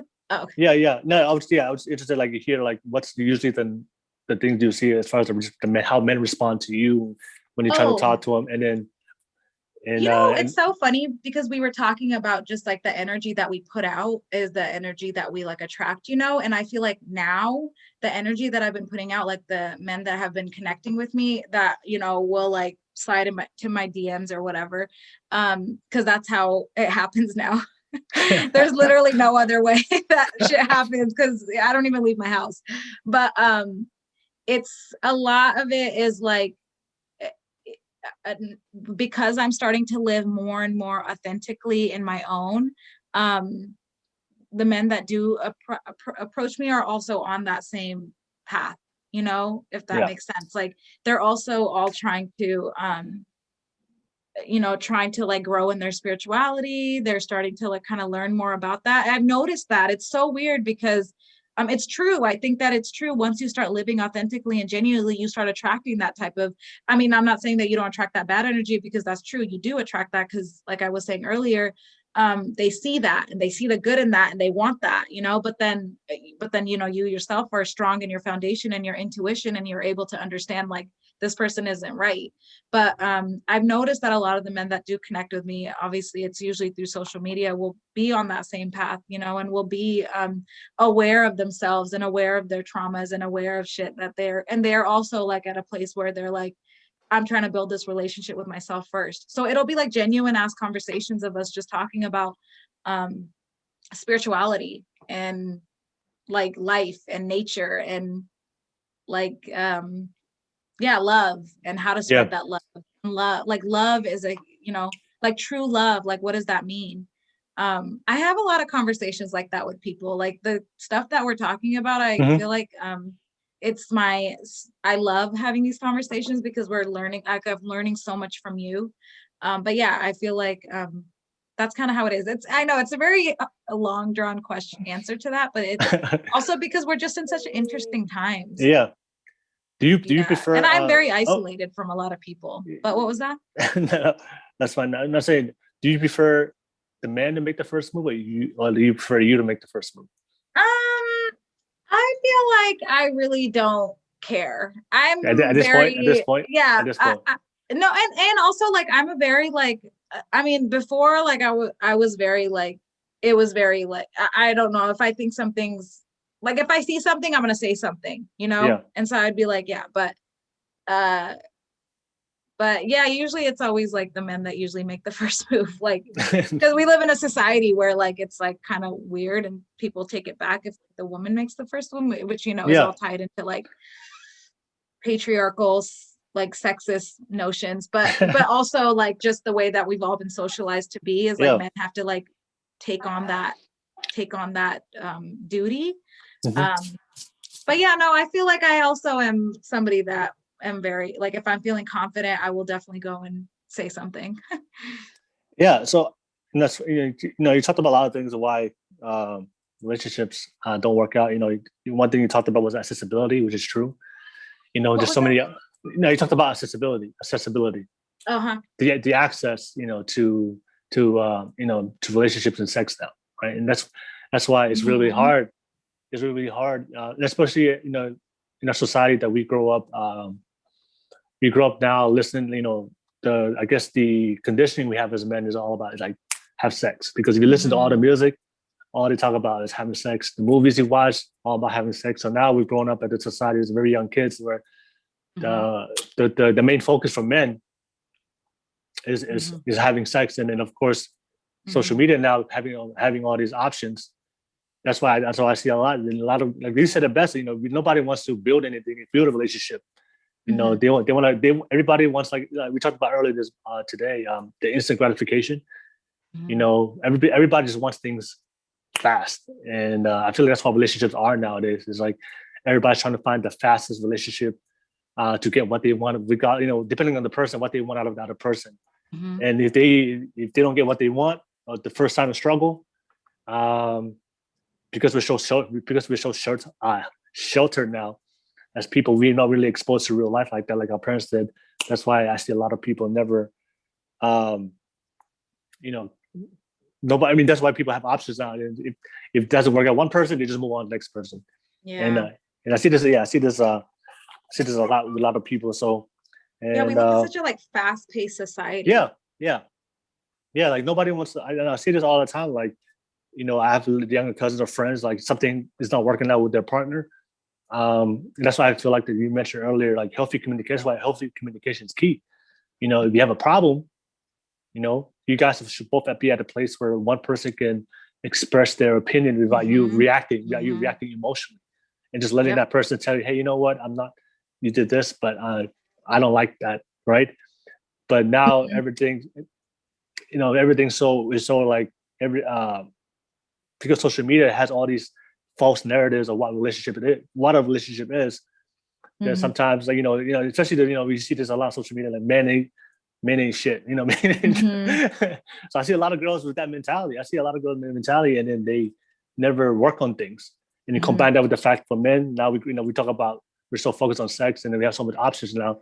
So like now there's no emphasis on building a Mhm. relationship, building something, Mhm. and when people go into relationships, they're not going into it to build something with somebody. They're just trying to go into to get something Mhm. from somebody. And I Yeah. feel like that the definition of relationship is like, what can I, when you go Mhm. into a relationship, it's like, what can I get from you, instead of going into it, what can I offer to this person so we can build Mhm. something, Mhm. if that makes sense. It's like, yeah, Yeah, no, exactly. And I think that like we like exactly what you were saying. I think that yeah, like we are going to relationships trying to get something from somebody. yeah, Like but that's you just not said, how, yeah, rather than being secure in where you're at and knowing that in this relationship that you're about to go into, you guys are gonna both contribute somebody that is going to enhance yeah, this yeah, beautiful relationship, you know? And but the thing is you end up going into a relationship because you yourself haven't worked on yourself and you try to, like I was saying earlier, is like trying to find that happiness in that other person, trying to find that your worth in that other person, um trying to fill that void with something, whatever void that you're feeling inside, like I think that truly, like as a society, we look down at people that are like single and like something's wrong with you if you're single or something when like as a single person, like I think that I'm being biased when I say that because it's like, but I think I love being single. Like I love being in this because I'm building this relationship with myself. And now I know that when whoever it is that's going to come into my life, we're going to build on that. We're going to build on this love that we have for ourselves and really bond with that. But yeah, like you said, people are just, when they don't do yeah, that self-love work, they get into these relationships and really just try to find that within each other. And yeah. how can you I find that within each other when you don't even have that within yourself? yeah, I feel like people, I feel like we're going to relationships for the wrong reason now. Yeah. I think that's the part. The intentions of what you're trying to get out of a relationship is no longer the right intentions no more. And I think you mentioned early in the podcast, like, the collectivism and individualism. Mhm. The great thing about Western society, what I love about America, is like teaching us to be independent. But I feel Mhm. like sometimes we're too independent, Mhm. where we like we're like we're so, because in a relationship, it's not about independence. Mm-hmm. It's about collective effort. Mm-hmm. It's a team. It's teamwork. You know, I love the sports analogy. Like a lot of people going into a relationship trying to be like a one-man sport, where a team effort requires the effort of everybody. And I feel like because of the capitalism and, you know, encouraging people to be independent and to be free, and I feel like that's which I love. I love people to express themselves, to be confident themselves, to be independent, but they fail to realize that when you go into a relationship, that shit all goes out the door. It's about we, no longer I. You gotta take the I out. Because sometimes I hear a lot of people like, I want this, I need this. I'm like, but that's not how relationship work is. You gotta talk about the we, like what is the other person feeling? What is that, you know? And it's sometimes I feel like it's what can you do for me instead of what can I do for you? It's just a different way of looking at it. I feel like that's the problem, because a lot of times I hear a lot of people. Do you feel like sometimes you were born in like the wrong generation? Yeah. and you know, like what you were saying earlier with like shoot, what was it? Oh, I really wanted to comment on that, and I'm honestly blanking what it was that you were saying. Oh, I can keep going and you yeah, keep going, and then it'll probably come back. Yeah, so I feel like it's the way I think the problem is because of culture, because of society, or, you know, with all these things that we talked about today, that people's intentions or people's perspective of what they see about relationships no longer this. Back in the day, you know, when a woman was looking for a man, right? They were looking for a man like to marry. They were looking for a man to settle down with, and that was like their intentions of relationships, right? And I feel like now it's no longer like nobody goes in a relationship. I'm dating this person so I can marry this person. I'm not dating this person because I want to settle down with this person. It's the intentions and the perspective is totally different. Relationships are now is like, oh, what can I get from this person? You know, I want to have sex with this person. So that's why I feel like relationships is a struggle nowadays, because the intentions and what we want out of it's totally different because of how the culture and how we grow up. And because of the intentions are wrong, and because of the perspectives are wrong. And that's why sometimes, like I said, you can be a great person, but you meet somebody else. But the thing is that the person doesn't have the same perspective, intentions of what they want out of it. You're going into it wanting to date that person and build something great, but that person may not see it the same way, and they want something else out of it. And that's where the struggle is, especially for those people. Like, we have really good hearts, they're very kind, and they want to be with one person, but everybody, but we're in an age right now that nobody really, really, truly wants to be with one person. But yeah, what were you gonna say? Yeah, and I think that that's like where that communication comes in. Like, yes, if people aren't being honest with themselves and they're not being honest with the other person, they're going to continue being in relationships or being in these connections and partnerships where, one person wants something else and another person wants something else, but because of what society will think, because of what their partner will think, because of what other people will think, yes, they will end up silencing themselves, or ignoring what it is that they truly want, and ultimately they're lying to the other person as well, and they're in this connection for so long, and then eventually gets to a point where it's just like, okay, well, what the fuck were we doing this whole time? Well, and just to pick up back what you said about long time, a lot of times people invest so much into a relationship that they feel like I already invested so much, I'm just gonna stay in it. Yeah. Right. And I've seen this a lot. And you brought it up. That's why my advice now to everybody going into relationships, when you meet somebody going into a relationship, you have to make your intentions absolutely clear from the beginning, from what you want and expect. And a lot of times I see, because we're so afraid, and because we don't come from a place of self-love or confidence of walking away, because we've been single for too long, or for whatever the reason is, that we pretend to be that. It's like a honeymoon phase. We're both pretending to be we're both pretending to be somebody we're not, so because we want it to work. Because we want it, at the end of, we're human beings, we're social creatures, like we want to be in relationships, I'm sure everybody wants to, that connection. Yeah, exactly. We want to be somebody we can love and reciprocate that with you. So sometimes because of we don't know how to deal with that need in a healthy way, then we go into relationships just pretend. You wanted to work so much that you overlook everything else, but that's not healthy. Like, you got to go out. You can't. I think one of my favorite quotes is like we don't date we try to go in there and try to date the potential, but we don't date the reality. Yeah. That's a real, I've heard that quote, and that's so real. Like, yeah, we have these like ideas of what we want, and then we're in that, and obviously eventually it doesn't end up being the way that you want it to be, and that's when, you know, things start kind of hitting the fan, or whatever that saying is. I'm terrible with sayings, by the way. I'll always say that. Like, I'll hear it, I'm like, oh, that's a good one, then I'll say it again. We're dating the potential of an individual, but not the reality of what they're really showing you from their actions. Exactly. Because we want it to work. Yeah, and then that's when you start ignoring the red flags, you start ignoring all these things that are actually not what you want, because you want it to work so bad. And I've done that. Like, I've done that in so many, where I was just like, you know, it's going to be perfect, everything's going to be fine, and I'm over here ignoring every little toxic trait because I'm just like, it's fine. And then you end up so far into it, and the trauma that you experience from that, that adds to that lack of trust, that adds to you not wanting to open yourself up to anybody again, you know. And then even when you do allow another person into your life, like you said, in the back of your head, you're constantly like, it's not even going to work out, or, you know, I don't even know what I'm doing. And, you know, like, you're not really fully in it, fully invested in it, because in the back, you're constantly walking on eggshells, trying to make sure that, you know, that person's not going to screw you over. That's unfair to you and unfair to the other person. Yeah. That's why, you know, if you're watching this, like, that's my advice. You know, I mean, of course, I'll just be upfront. I'm not a relationship expert. I don't think I am either. I just want to put it out there. You know, that's why I'm single.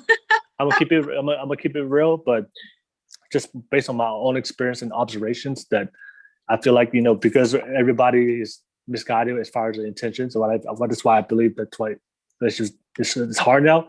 The best thing you can do in the beginning of a relationship is just absolutely, number one, just be yourself. Yeah. And be absolutely open about everything about your life, about your goals, about your dreams, about, you know, just be open about it. And that's why I would tell people that the right person for you will always, you know, will love everything about you. Mm-hmm. And if that person, you just have to understand, you know, not everyone's gonna like you. A lot of people have a hard time dealing with that, but that comes from a place of insecurity. You know, if somebody doesn't like you, then the first thing they do is, oh my God, am I ugly? Am I not beautiful enough? Yeah.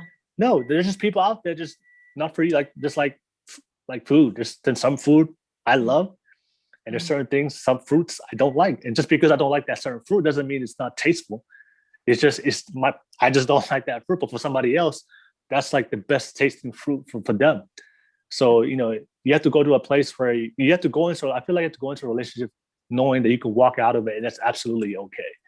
You know, you're not going there seeking attachment. Right? You're going out there seeking somebody you can share something with. Mm-hmm. And being open in the beginning is the best thing. You know, if you're looking for, like, honestly, this is what I always show. I have some friends that are like, man, I want to get married, right? You know, because like they're getting older now, right? So like they're feeling the I guess pressure, the pressure society, to get, yeah. You know, if you don't marry by 30, then it's over. Mm-hmm. Yep. I always tell them, look, you know, date. You know, you have to go out and date. But if I was like, I'll tell them in the beginning, like, look, I want to date somebody that I'm dating for marriage. And I tell them, like, I'm telling you, if somebody says, that's not me, then that's okay. Walk away from it, because clearly that person is looking for a different intention. But if you meet somebody and say, hey, I want to date for marriage, and they're like, oh, me too. There you go. Now you found somebody. You guys, you know, now you go into a relationship with both in the same reason, and you're both aware of each other's intentions. And because you guys can communicate that in a healthy way, because I feel like the more transparent you are in the beginning of a relationship, the better chance for you to work out long term. But the more you hide things in the beginning, and then you find out that's why you invest so much time. But if it's a couple months, a year, then you find out later, oh my God, all the things that you did that nobody ever had, that nobody really showed in the beginning, because both sides were both afraid and not trying to be open. But that's why I feel like complete transparency is very important in the beginning. And I think that like, going back to your earlier question, it's like, that is why another reason, I mean, I think a huge reason why it's so hard to date nowadays, or just be, I mean, in general, is like, people aren't honest about their intentions. They're not being about what they want.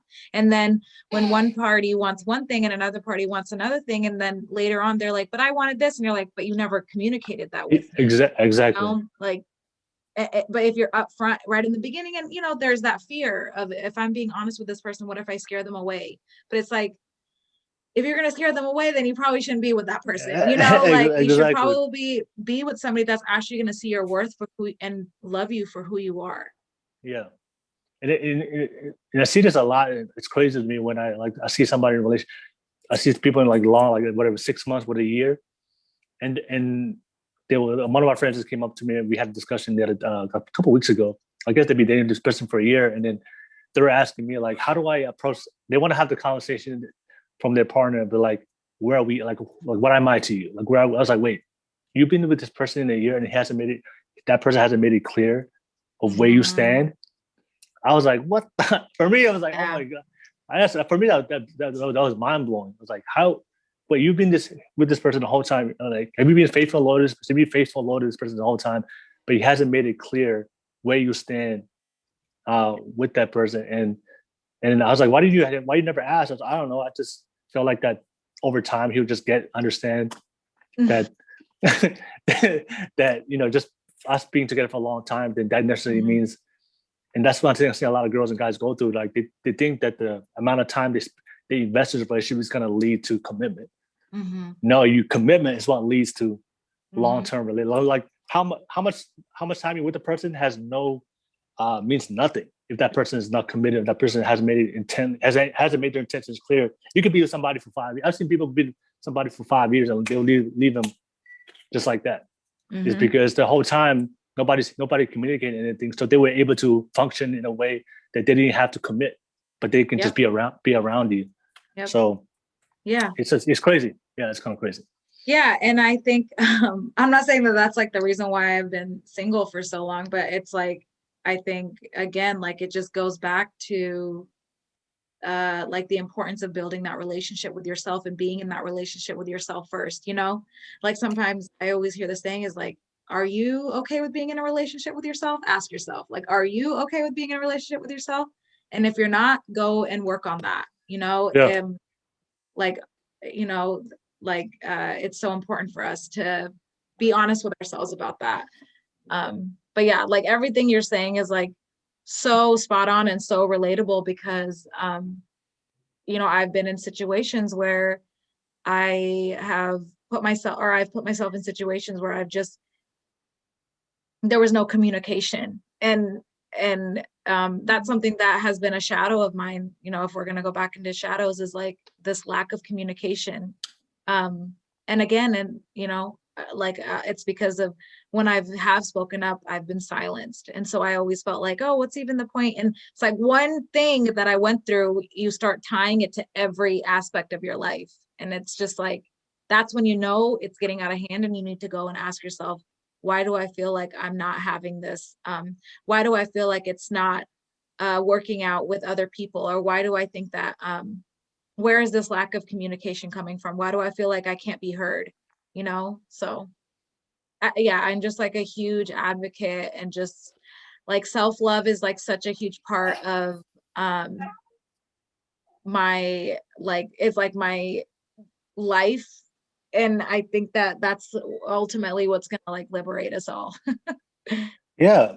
And I'm glad we're talking about it because I know that's a big topic nowadays, especially, a lot of people are watching this. And the one thing I can say for a lot of girls out there, because coming from a guy, because I'm a guy, when a man wants you, their intentions are going to be absolutely clear. I'm talking about the right, not I'm talking any, let me phrase it, the right man. Right? Not any man, I'm talking the right man. And that's something I always hear from a lot of women, he's not giving me his time. He's not doing this for me. I was like, I'm telling you, if you met the right man and that man intentionally wants you, he'll find a way to make it work. And he'll give you the time, he'll give you the attention. And his attention is going to be really, really clear. And there's no doubt in your mind where of where you stand in the relationship. And I know a lot of times, a lot of girls don't know that, because especially the way of our culture and how we see things now. But that's something. That's the best of all advice for a lot of ladies coming from a guy. Because for me, I know that if I want a girl and I really want that girl, nothing's gonna stop me. Nothing's gonna stop. Nothing's gonna stop a man from getting what they want. What you gotta recognize is how they move, so that way you know that the intention is clear, and be open and be transparent in the beginning. But that's something that I feel like as a woman, like you should never, a man that's right for you and really really wants to never make you feel like that. Yeah, you don't want it, or you make you feel like that the doubt where this is going, because I do know for a fact, for every single, especially for all the guys I know that happily married right now. I have a lot of good friends of mine that are happily married. I know for a fact, based on my conversation with them, when they saw their wife, nothing was going to stop them. There was nothing there. There's nothing was going to stop them from getting to be able to build that relationship with their wife. So, just want to say that to all the girls out there that have guys that are not responding, have guys that are not giving them the attention, have guys. I'm just telling you, and this is my experience. Like, if they wanted you, they'll be with you. In the store.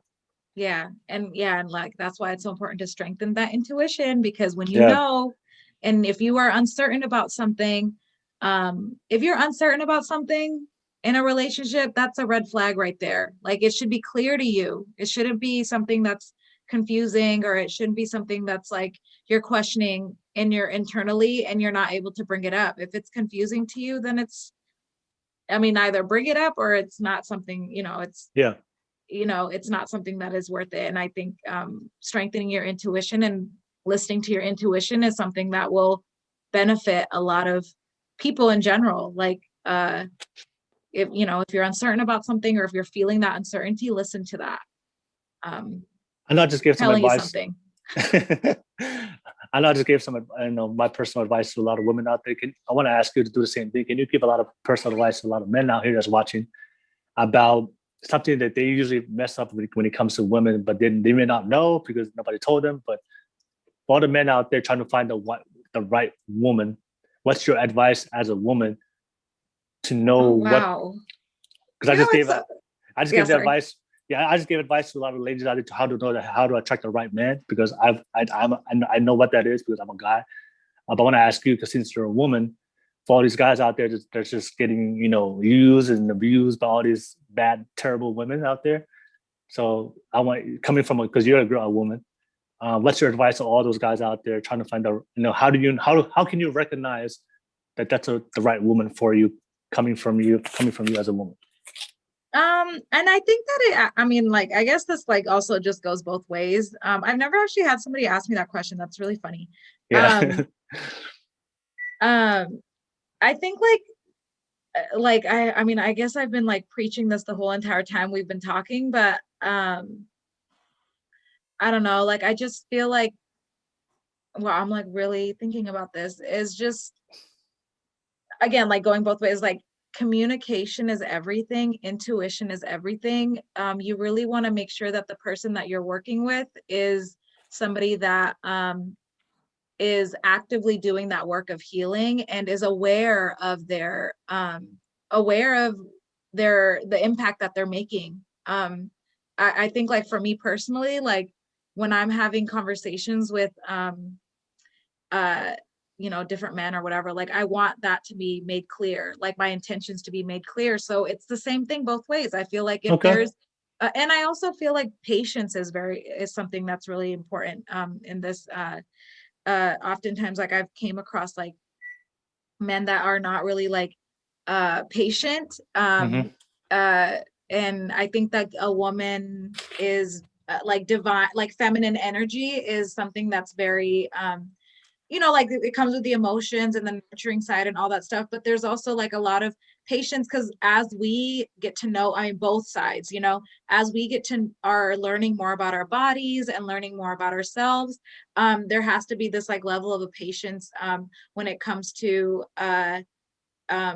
pursuing that, but I guess, it's the same thing. It's understanding that listening to your gut feeling. If you feel like it's something that is not going to work out, if you feel like there's red flags, if you feel like there's uncertainty, it's best to walk away from that situation and to make yourself clear as to what it is that you want. And if you're, because I feel like we're living in a world where both parties are doing the same thing now, everybody is saying the same shit now.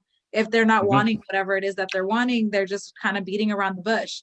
And you know, and so as I'm like talking out loud, I'm like, things are just coming to me. So I know that this is kind of all over the place, but yeah, I feel like, yeah, in general, it's just communicate. Like if they're willing to communicate with you in a open and honest way, and they're being that open and honest self with you, that's very important. And I think that energy is very important too. If you're sensing that good energy from that person, and you're sensing like that deep, you know, that deep connection with that person, like really listen to that. If you yourself are on that level too. And yeah, just in general, like really be with like ask them those questions. And I think that goes both ways, is like asking those questions that are important to you, like, and to, you know, not like pry for information, but to ask the right questions where you're where their values are aligning with your values, you know, and you guys are on that same path or on that same page. And you guys want this, you know, you guys want you guys want a situation where you guys are growing in love rather than wanting to just fill a void. You know, and it's really that simple. But unfortunately, when people aren't aware of what they're doing and the impact that their energy or their presence is making in the lives of other people, they're going to continue, again, like hurting people. But yeah, I feel like it comes down to communication, and also just like you yourself as a person, trusting yourself, trusting that the people that you're allowing into your life are people that you deserve, because you deserve good things in life.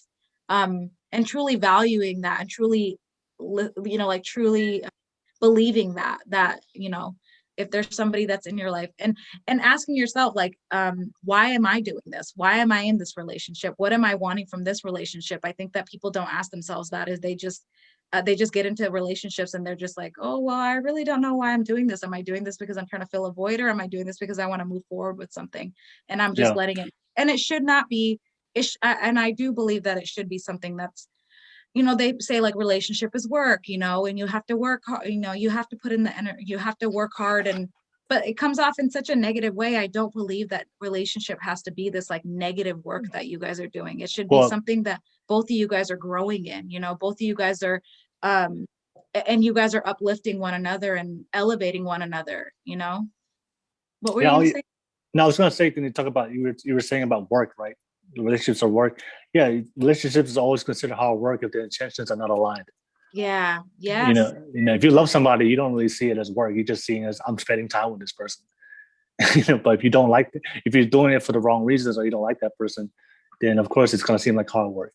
So exactly. And I think that's when I'm listening to that type of advice coming from somebody that would be like you, where they're saying relationship, you know, and you're hearing it from somebody that's like, well, relationship is hard work and da da da. I'm like, well, what kind of relationship are you in where you feel like it has to be this negative thing? Shouldn't it be a beautiful thing, a communion with somebody? Like what you were mentioning earlier is like, when you want to look at it from that independent standpoint where it's just completely you on your own, it's gonna feel like work, because you're gonna feel like you're by yourself doing this work. But if you understand that it's a work that you guys are gonna do together, and it's like a partnership that blossoming, beautiful, positive, you know, no, I'm not trying to be like toxic. I'm not saying that it has to be positive all the time, because that's the truth. It can't be positive all the time. There's going to be things that you guys are going to recognize about each other that you're going to clash on, you know? And I guess that's when I'm saying like, but there has to be this understanding of, and this honesty of like where this is, this level of awareness. Yeah. Thank you for sharing that, by the way. Yeah, of course.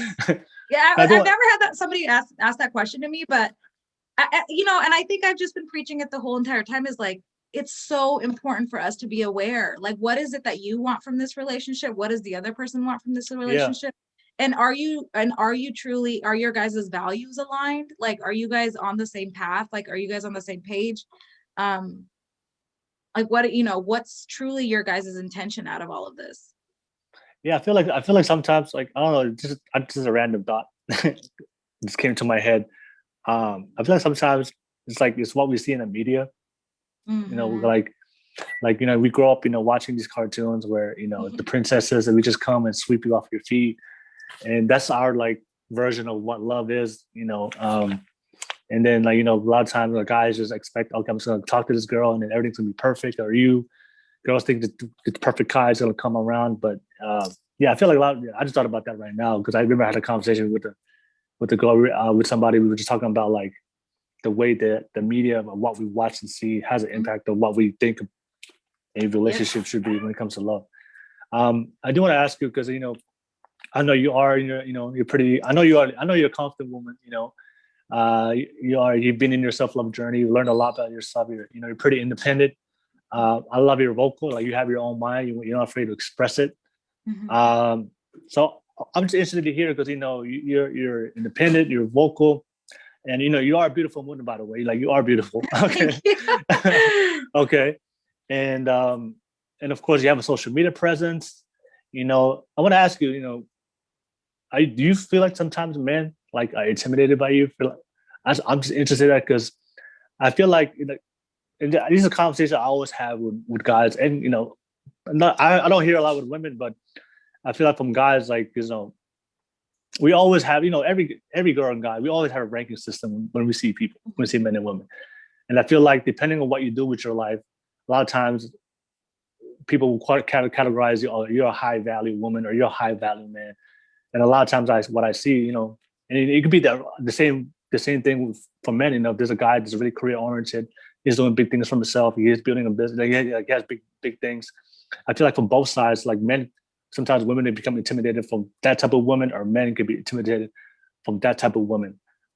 So I want to ask, I'm just interested to hear your perspective on have you ever felt like sometimes because of who you are and your independence and you're transparent in what you believe and of what you think, and do you feel like sometimes men get intimidated by that? And I'm just interested to hear your perspective on that. That is a really good question. First, I really appreciated that you said, are men intimidated by me? Because I think oftentimes what happens is they'll always say like, oh, you're intimidating. Like, no, I'm not. You're just intimidated by me. That's not my problem. Yeah. Your insecurities are making you intimidated by me. That's not my problem. Exactly. Yeah, but so yeah, thanks for framing it that way, because people always will say, I don't think that I'm an intimidating person at all. I think that I'm very like welcoming and loving and inviting. But I think because I think that like because not that I scare people, but I think that what was that? No, I was gonna say because to me, I categorize you as like a high value woman, right? And I'm not trying to disrespect any type of girls, right? But I feel like women are very expressive. They know what they want. They're confident. They're not afraid to say what they want to say. I feel like that's I feel like you're in a different level and a value when it comes to the type of woman out there. And just let me, because there's a lot of women out there that are afraid to say what they want to say. They're very submissive. They're not vocal, and even though they're they're not afraid to challenge the men. And the reason why I bring this up because I feel like it's so important as women and men, the relationship, we have to be able to challenge each other in a relationship. It can't be just one dominating the other. And I feel like I think you brought it up in the beginning of the podcast, like the one-sided relationships. A relationship is one-sided, and I always see that whenever a relationship is one-sided, one just dominate the other person.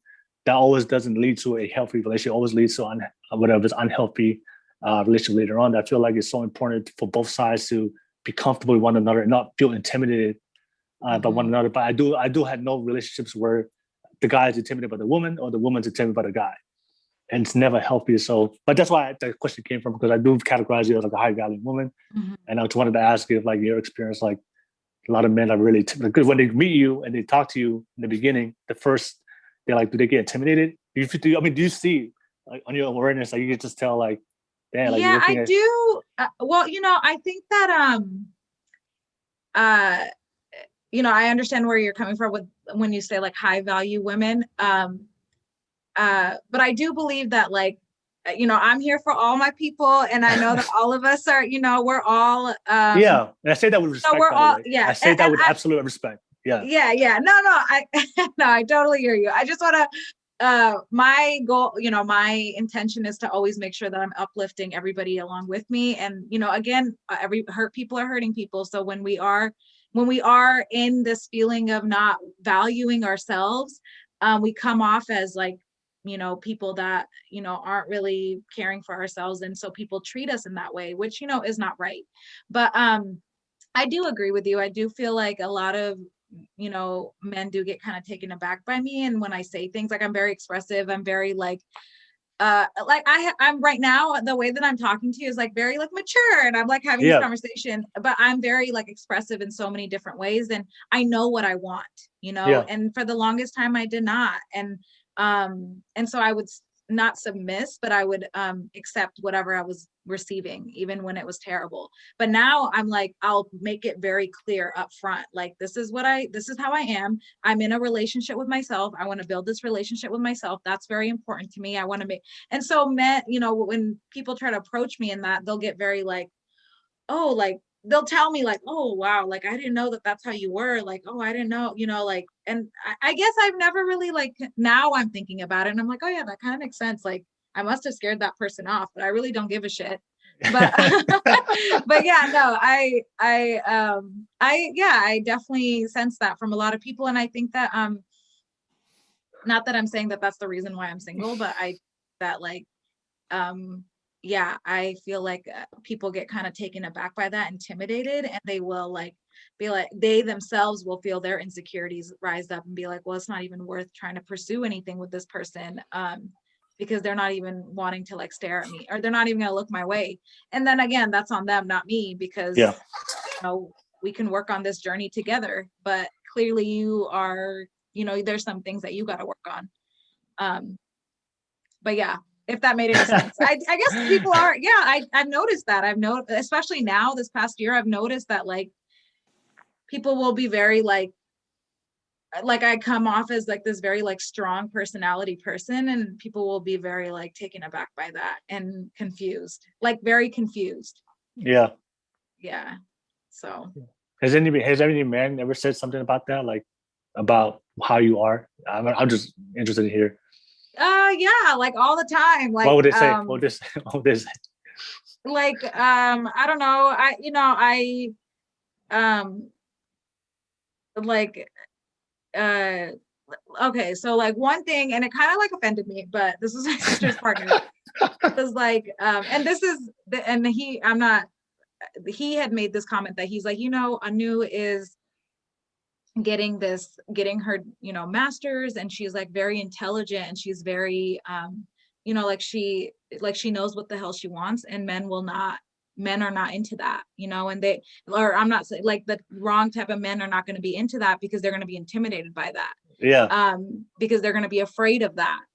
And so I was like offended low key. I'm like, okay, so what? Men get offended by women that like are, know what the fuck they want. Oh, are you there? Okay. Yeah. And so but then I again, like it all comes off of insecurities. But yeah, like usually I like read tarot. And so because I read tarot, like I've been reading it for free. I'm not sure if you're familiar with tarot. It's just like a divination tool. Like it's a way for you to like just kind of like, it helps me like heal myself more, because I'm learning more about myself as I'm reading these cards. But I'll have like random men like want to do a reading with me, and part of it is I'm just like, okay, I think you just want to have a conversation with me, but whatever. But as I'm reading it, they'll just be like, wow, like I didn't know that like now that I'm like getting to know you, you're like you're like very like strong in your personality. And so I hear that a lot, like, oh, and you're so welcoming and you're so nice. And I'm just like, okay, like what does all of this mean? But then but and even if it's like something, not that I'm saying like I've really been interested in anybody in a while, it's been a really long time, but if I am interested in somebody, it kind of just doesn't really go anywhere, because like I'll speak my truth, and like the way everything that I'm saying today is stuff that I've had like conversations I've had with other people, and yeah, just, and it'll just like like I feel like they're just so scared to have a conversation with me because, but the thing is when I'm having conversations, it gets really deep really quickly, and I'm in the mental health field, I'm in the counseling field, so I feel like people worry that I'm having conversations that are like counseling, and I'm like, but I'm just having an honest I just want to you're know trying to who fix you them, are. like you're trying to fix them. Yeah, and that's totally, I get why people feel that way, but the other thing is also on the flip side, like I don't like talking about surface level shit. That's not what I like talking about. Like I really like getting deep. I want to know if I'm sitting here telling you, talking to you about my traumas and like saying, you know, like having not about my traumas, but just, you know, like having deep conversations about the world and what we're, you know, I don't like surface level stuff. And I feel like when I'm having conversations with men, they'll be like trying to keep it surface level. And I'm like, that's not my jam. Like I want to know deeper. I want to know, and I think that that's because I'm a Scorpio and we're very intense people, but it's like I want to know what's underneath that. I'm not just here for surface level like that. You know, I'm 27. Like not that I'm saying I'm trying to put a age on this, because I think age is nothing but a number, but yeah, I just feel like it's very like I'm not here for surface level stuff, and so people get very taken aback by that when I start talking very like deeply about things. But yeah, that was a really long answer to that. No, I want to. I'm very like I have to explain every little thing that like goes together. No, I want to dive into this because like it's something I hear. Well, I have a lot of, you know, it's funny. I have a lot of good girlfriends that are entrepreneurs. You know, they're doing really, really well. I would categorize them as like high value women. And of course, when I say value women, I don't want anybody to misconstrue or misunderstand what I mean by that. I don't mean like career or money. I'm talking about just like the, you know, what, you know, of course, what they do with their life. But I'm also talking about like their behavior, their foundation, their character. You know, that's what I feel like. It's all these components that make a high value woman, because I know a lot of people that are doing really well, but they're terrible people. You know, financially they're doing really well, but they're not high value when it comes to who they are on the inside. So for me, yeah, like staying in tune with their morals and values. Yeah, like I think I mentioned before early in the podcast, like, you know, self-love is to me is when who you are on the inside is aligned with who you are on the outside. So when I say high value, it's people I see that they're high value on the inside, and that's reflected upon what they're doing on the outside, no matter what you're doing. So I just want to make sure I don't want to. Yeah, I don't want to get attacked. I don't want people to attack me or anything. But that's why I feel like you're a high value woman, because I feel like you're so beautiful on the inside, and that's reflected upon who you are on the outside as well. Oh, thank you. Because it's aligned.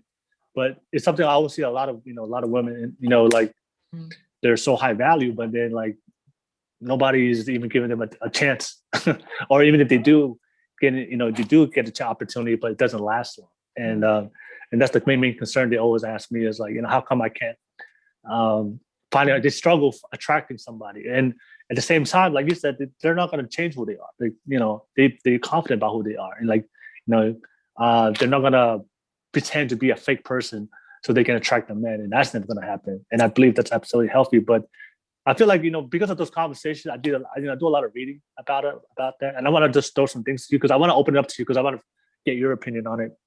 Because I remember I was listening to this podcast and he was mentioning, and that was the topic, like why men are intimidated by high value women, and they were talking about like the masculine energy. That's the biggest shift, and why it's the struggle nowadays. Because back in the day, like, you know, a feminine woman, right? You know, what did women want back in the day?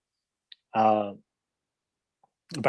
know, all they wanted was have a family, have kids, and be happy, right?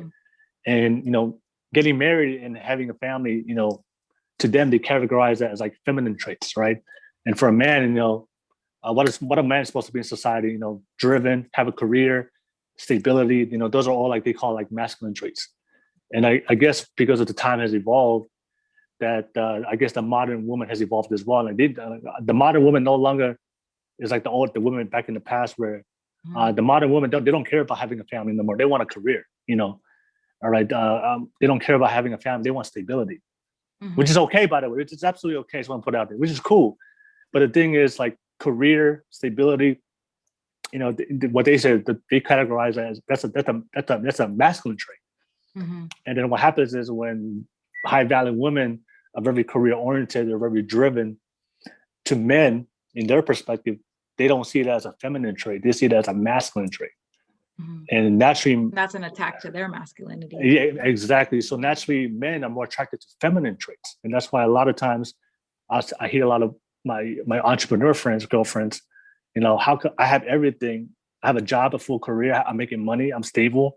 Why are these guys going with all these girls that have no job, have no life, have no purpose in life? They're not doing anything for their life, but they're just having babies with them, but and having a relationship with them.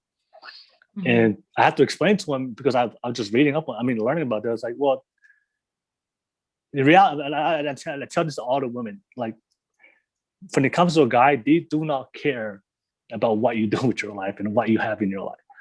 It's all about, like you say, you talk about masculinity, like they're attracted to women that make them feel masculine. Mm-hmm. And then you got to be very careful as a woman, like to see what kind of traits that you are exerting out there. And so a lot of times I see it, and it's the same thing with men too. Like, if you see a lot of, sometimes guys who see these guys and they're all they find it easy to get women. And a lot of these guys are like, how come these guys are like, how come I can't attract a girl to save my life, but this guy right here is just attracting girls just like that. Then if you look to it, if you look at guys that really, really attract a lot of girls, so usually those guys they're confident, right? Mm-hmm. They're career oriented, they're driven, they're ambitious, and those are all like masculine traits. So women are usually attracted to men that are really, really masculine. So that's why for a lot of guys now, you heard the term like nice guys don't finish last. Mm-hmm. Being a nice guy in the friend zone. And what I've seen that, if you're a guy that always listens, like always trying to give your time to a girl, always trying to be very emotional, be vulnerable to your girl, and you wonder why girls are not connecting with you, because opening up and being vulnerable is like, that's a feminine trait. Mm-hmm. So girls, when they see you, even though you're like, I'm nice to her, I'm being a gentleman, I'm treating her, I'm always there for her, I'm opening up, but you don't realize that those are traits that women see that's very feminine, and that's why they never see you as a man. They don't only see you as a woman, but they're more attracted to the bad boys, because the bad boys, they're mm-hmm. confident, they're ambitious. So it's very interesting for me to hear that, and I want to bring it up because I want to open this to discussion, and I want to ask you, what do you think? Because and that's the whole topic that I shared, is like, as a man, you have to be very careful to realize the way you behave and act, to realize what kind of energy. We just talk about energy, right? To realize what kind of energy you're exerting out, because naturally feminine women are going to be attracted to a masculine energy, and masculine men are be attracted to feminine energy. So if you're a man that's always opening, always emotional, always vulnerable, and I'm not saying that nothing is wrong with that, but you just have to understand that the language, what makes women happy is totally different from what attracts a woman. And I think one of the things I saw was like, because I don't know, this is what I noticed before, because before, when I was younger, it was hard for me to attract anybody. All right, I was that person. I was trying to be the nice guy. I don't know, and of course that's just my natural personality. Mm-hmm. Being nice, treat women with respect. That's what my culture taught me. Be respectful, be nice, be gentle. But just looking back at my life right now, that I rarely attracted anybody. I had one girl here and there, but now I realize at this point of time of my life, I attract a lot of women now that reach out to me, and I'm trying. And for me, just judging the difference, the only difference I'm doing now between back then in my life, I'm just more ambitious. I'm more career oriented. I'm focused on what I want to do. I know what I want to do, right? And I feel like, and I realize now, wait, I think the only difference between back then and now is like I'm more tapped into my masculine side, right? Mm-hmm. I just focus on what I got to do as a man. Mm-hmm. And then, and I realized as I'm being more open with my masculine traits, that wasn't really before, because I was unconfident as a man back in the day when I would grow up as a child. And that's why I feel like that's why it was harder for me to attract, because I was trying to not being masculine enough. But now I don't mean I'm just being myself as a man and being more masculine.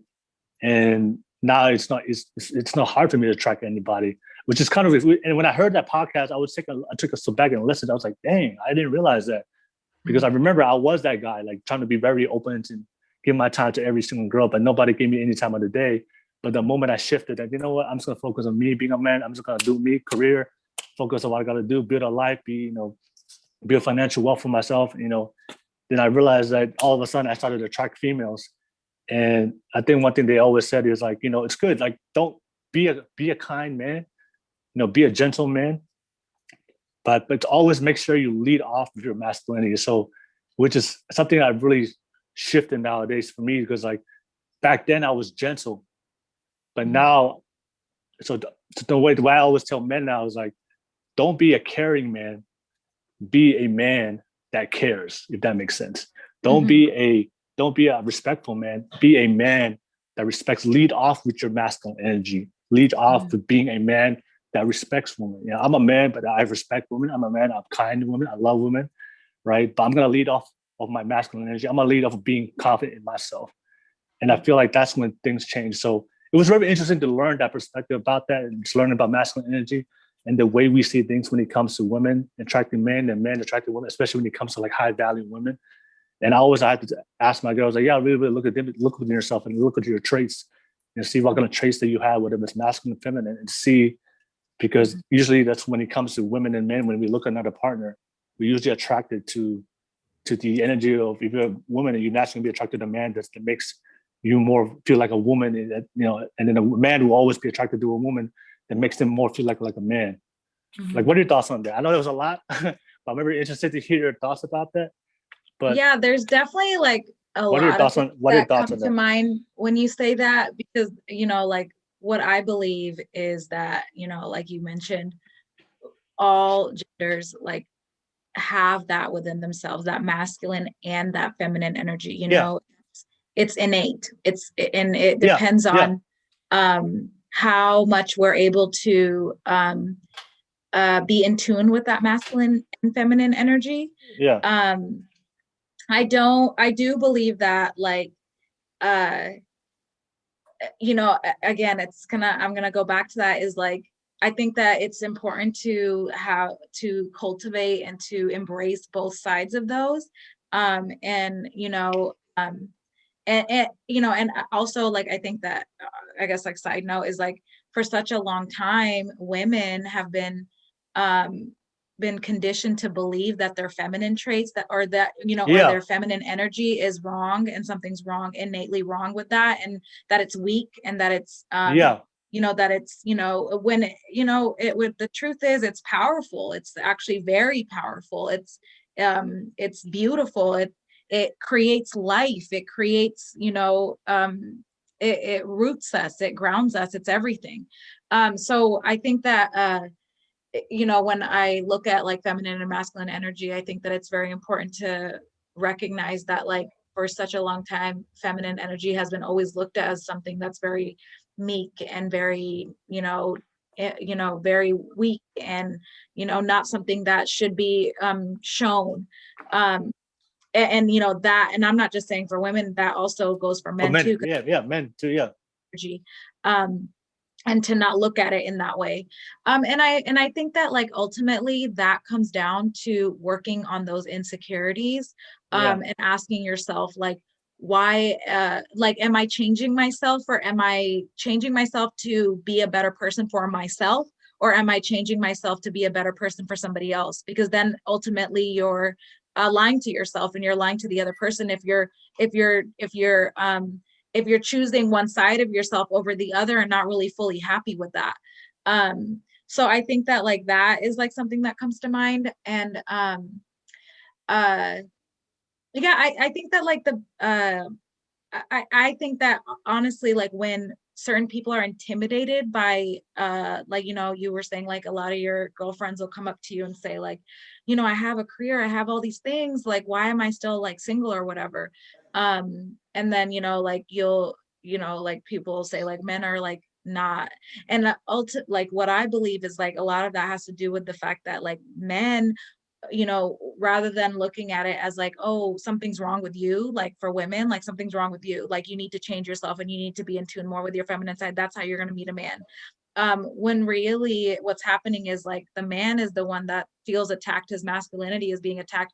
I'm not saying this is the same for everybody. I'm just speaking from my perspective is like, I just feel like, and that is tied into like people's insecurities, like why am I feeling intimidated by this person? Because they're so in tune with their masculine energy. And there's nothing wrong with either energies. And also like men have been socialized in this, world to believe that they have to constantly be, what I really liked what you said about like, be a person, be a man of like respect, be a man of somebody that is gentle. But we men in this world that we live in have been socialized to believe that they have to be aggressive, that they have to be, that they can't be gentle, and that's weak, and that's feminine, and something's wrong with you if you're being feminine. And I don't think there's anything wrong with that. I do believe that there has to be a balance of everything, and I do believe that there's power in both energy, because again, like for all the women that are like listening to this, like we've been told for so long that our feminine energy is wrong, and that's not, I don't believe in that. And I think that there has to be like, and also for women that go, cultivate or, embrace more of their masculine energy, there's nothing wrong with that either. And I think that there is a preference also, like for a lot of people too, as long as you're being true to who you are, and you're okay with that, and you're in love with that, and you love that, part of yourself, because no matter what type of energy that you are portraying,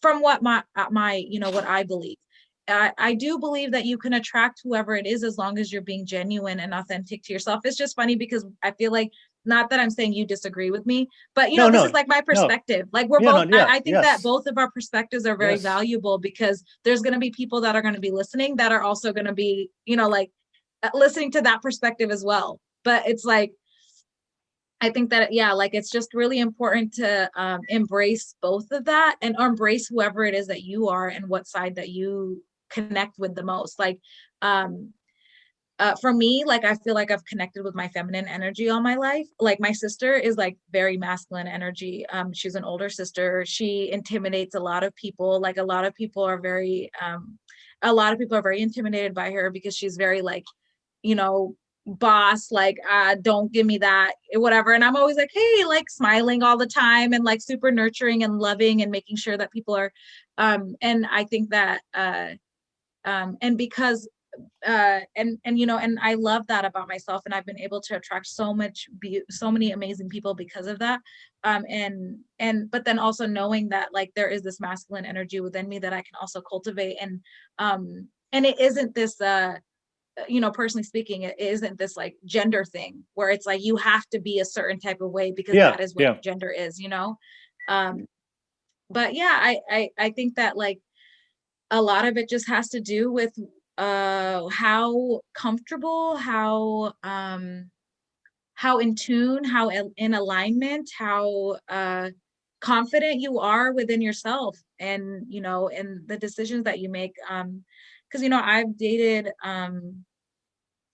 men that, also like will be more from like their will be more of like their feminine side or their feminine energy. And I don't find anything wrong with that either, I think like the most important thing for me is that that person that I am with is being honest and genuine and authentic and confident in whatever it is that they're experiencing. And if, for me personally, if that's something, and I've seen like, friends of mine that are into that, that are into like femininity, and that's what they want. And again, ultimately it's like working on those insecurities and asking yourself, like, where is that coming from? And why is that, and of course, like we're talking about like straight relationships, heterosexual relationships, and people that are in other relationships, other forms of relationships, they would say something different about that. But I think I identify as straight, and so it's like having those conversations within that. That's what I believe. But yeah, like I think that it's like really interesting for us to get those two perspectives. And I really appreciate that we're opening up the space for that. Because so many people are gonna have so many different viewpoints on this. Yeah. No, yeah, you said it best. Like, that I think that it's a balance of having both, and because at the end of the day, like you said, like we as men and women, we both have those traits. Mm-hmm. Men, we have masculine traits, and then we have feminine traits, and women, you guys have masculine traits and feminine traits. But you said it absolutely best. That sometimes the uh, society kind of like dehumanizes people or criticizes people, men for being too feminine because they show it, but not realizing that that's part of who they are as a person. It's important, I Yeah, think yeah, that feminine energy is important, especially like because men have been socialized to believe that they should be emotional and that they yeah, shouldn't be yeah, expressing yeah, themselves, and that yeah, that's weak and something's wrong with you if you're doing that. And then then we grew up in a society where men haven't been able to do that, and they bottle that stuff up and they take it out in aggressive ways, and it's like so wrong. And then, or if once they decide to do that, they get demonized or they get told or humiliated, or and I think that it's important for us, like like I want to be a high school counselor, but like working with kids and stuff, like I want the kids that I work with to understand that that both of their side, whatever energy that they have, however they are, is welcomed here, and that they're allowed to express themselves. And that's why it's important for everybody to be able to express themselves in a healthy way. Like people aren't able to express themselves in a healthy way because we don't teach them how to express themselves in a yeah. I healthy think way. yeah, I think that's the key, is a healthy way, right?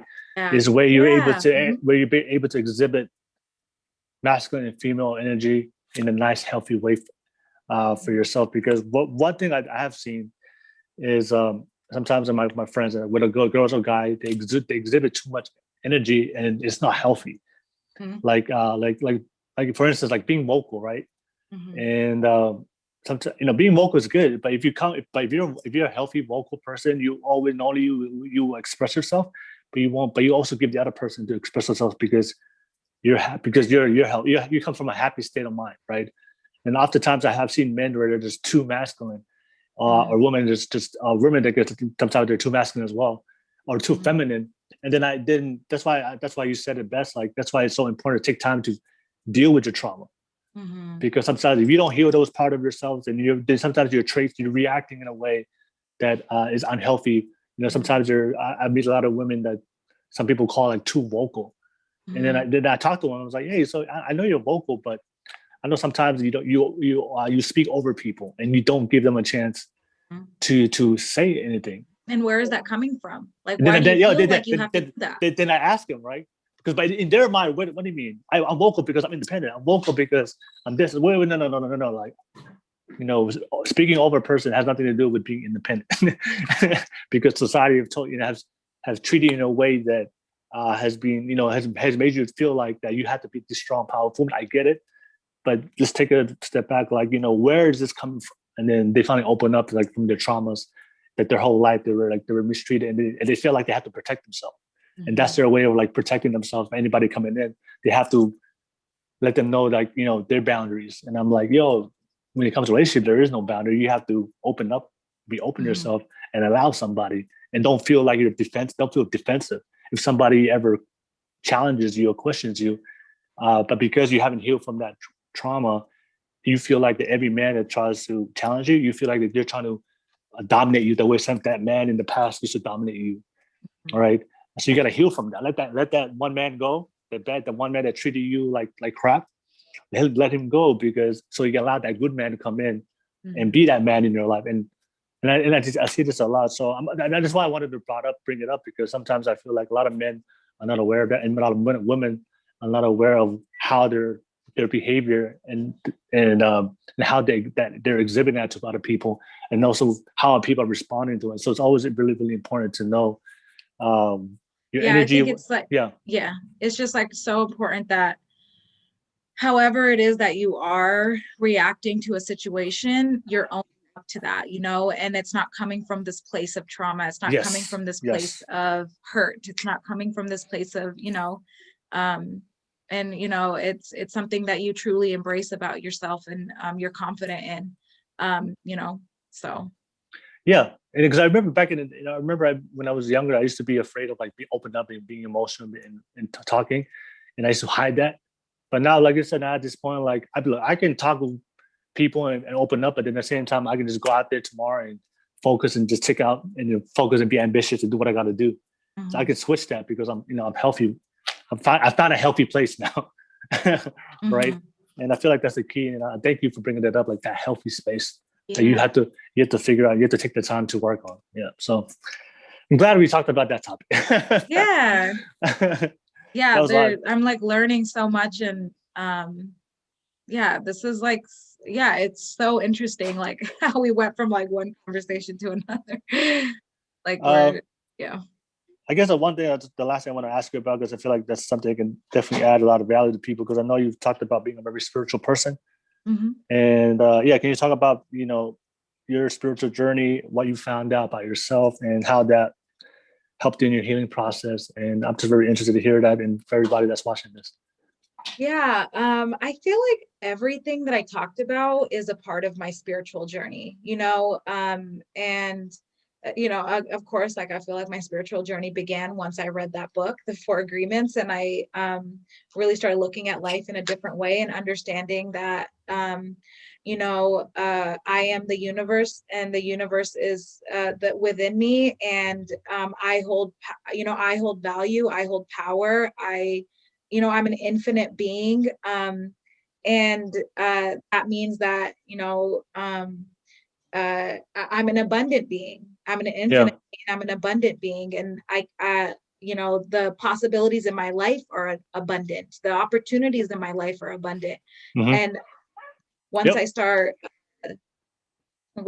really truly embracing that, I have been able to, like whenever I'm feeling like anxiety or stressed out, like meditation is like a huge part of a lot of that. I fast on Mondays. Like I really try to make it like a life.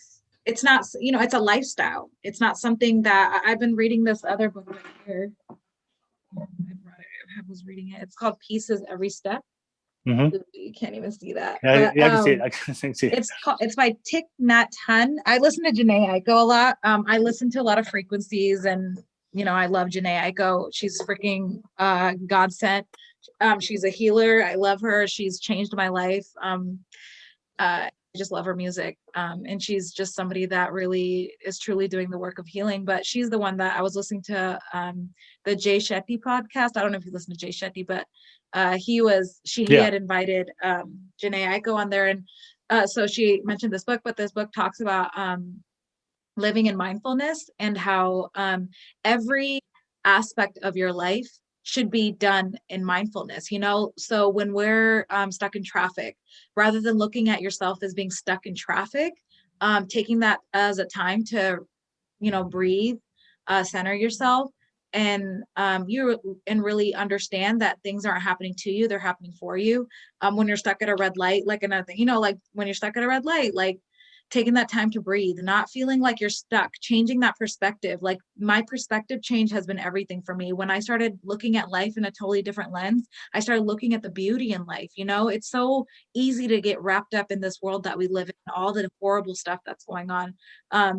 And if we're going to stay in that, we're going to really stay in that, because it's very easy to do that. The media, everything that we see is very fear-based. So it's constantly telling us that something is wrong and that we should be living under fear, constant fear. And when we're living under constant fear, we're not happy, we're not joyful. And that's a part of us. We need that. We need to be joyful, happy, loving people, because it's a part of us. And ultimately what I believe is, I don't have to be miserable. I don't have to be unhappy. I don't have to be sad. If I'm feeling a certain type of way, I don't have to wait for happiness to happen, and this is obviously easier said than done. And it's a practice, because there will be times when there's right now I'm in the present moment, but I will have moments where I'm in my head and I'll be like, oh my gosh, like, like, how am I going to be able to do this? Like, what if I'm not able to do this? And then I have to remind myself, like, rather than looking at that thought being me, like looking at that thought as just a thought floating through my head and observing that thought and then asking myself, where is that coming from? So, like my healing has been spiritual for me. Everything about my being is spiritual, I take time out of my day to connect with this earth, to connect with nature, to feel rooted, and to build this relationship, or to, I think that one thing that I'm living with parents that are growing older, and death is something that's constantly that gets brought up in my mind, and something that I'm trying to build a different relationship with is death. It's because we live in a world where we fear death, even though it's inevitable. Death is inevitable.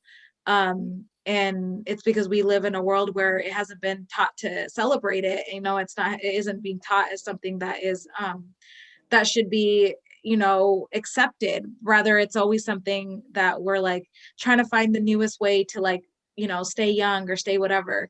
And also, like, and understanding that the power to heal and love and um to heal myself is within myself, and when you look at it in that way, it brings you kind of this peace, because um we don't have to rely on other things. We don't have to rely on these outwardly things, these external things, to make us feel whole. We can be whole ourselves. And so, yeah, I just feel like I try my best to really look at life from that perspective, and to really look at life, obviously accepting the bad, because there is, it's a balance. There's darkness, there's lightness. It's just a part of life. But I don't choose to stay in that darkness. I think at a point I do have to accept that, we live in a world where there's so much hate, and there's so much hurt, and there's hurt people just hurting people. But if I remain in that, am I contributing to that? So Mm-hmm. what can I do to spread that love? What can I do to spread that ripple effect of love? And that's my goal in life, is to constantly, whatever I do, whatever I touch, wherever I go, to do so in a way where I'm doing it with love. And uh like I read, I don't know if you've seen A Wrinkle in Time. It's a really amazing movie. Mm-hmm. Like the movies that the kids are like growing up with now, I'm just like, damn, like that is not the shit we grew up with. Like Soul, like such a beautiful movie, that movie that just Yeah. came out. But A Wrinkle in Time talks about that ripple effect of love, and ripple effect of darkness, like Mm-hmm. ripple effect of negativity. And so, yeah, like whatever I do, and but also knowing that it's okay if I'm having my bad days. I'm human. I'm a human. I'm a soul in a human body, having this human experience. And so, it's okay if I'm having my moments, it makes sense why I'm having my moments. So being patient and kind with myself when I am in those moments, and loving myself during those times, because I need that love. Um, like also, like, I don't know if you watched the movie Soul, like that's what ended up happening, was like whenever they got into like their really dark side, where they just felt like, oh, I hate myself, I'm ugly, I'm this, I'm that, I'm that. They ended up being these like really dark figures, like these really scary figures. And for me, and that's why I'm in the mental health field, that's why I love this field that I'm in, even though, I have my issues with it too, because I'm going through this white institution and trying to navigate that. But uh, that's why I'm in the field that I am in. I do believe that, like, my goal is to make sure that I learn this information and bring it back to my community that needs this, that needs this love, that needs to be reminded of this beauty that they hold within themselves, and this resilience that they hold within themselves, and to ultimately work on ending that generational trauma that we have, so deeply rooted in our communities, um, and to liberate us, because the system that we are a part of is going to constantly make us believe that we're inadequate and we're not worthy.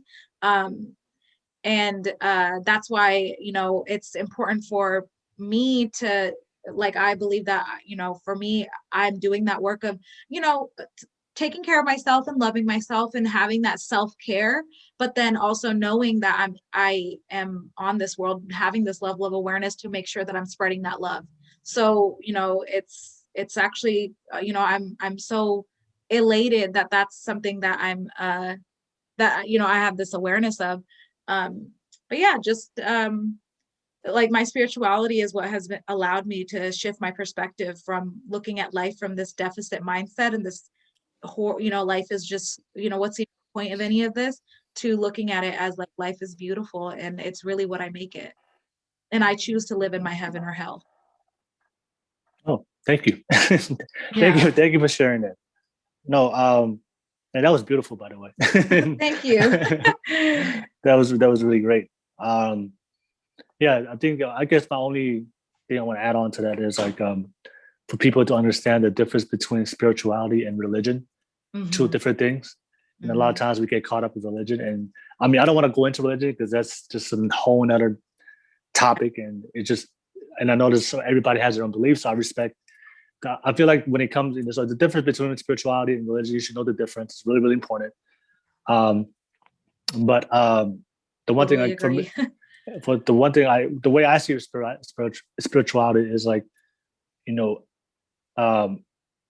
just having faith in something, and for me, whatever faith you have, I love you, respect you, but doesn't matter what you believe, whatever it's a God or higher power, universe, energy, I don't care what it is, but just believe in something that believe in something that's going to push you forward no matter what. That's going to be at that light at the end of the tunnel. And that's what God does for me. I believe in God, and I'm not perfect. I made a lot of mistakes as a man, and I know sometimes people think because of social media, I live I'm this perfect dude. But I tell people I've gone through my own shadows, like you said. I've had all my own shadows and mistakes as a man. That things that I've gone through in my own life, and I've shared it throughout the different podcasts I've done.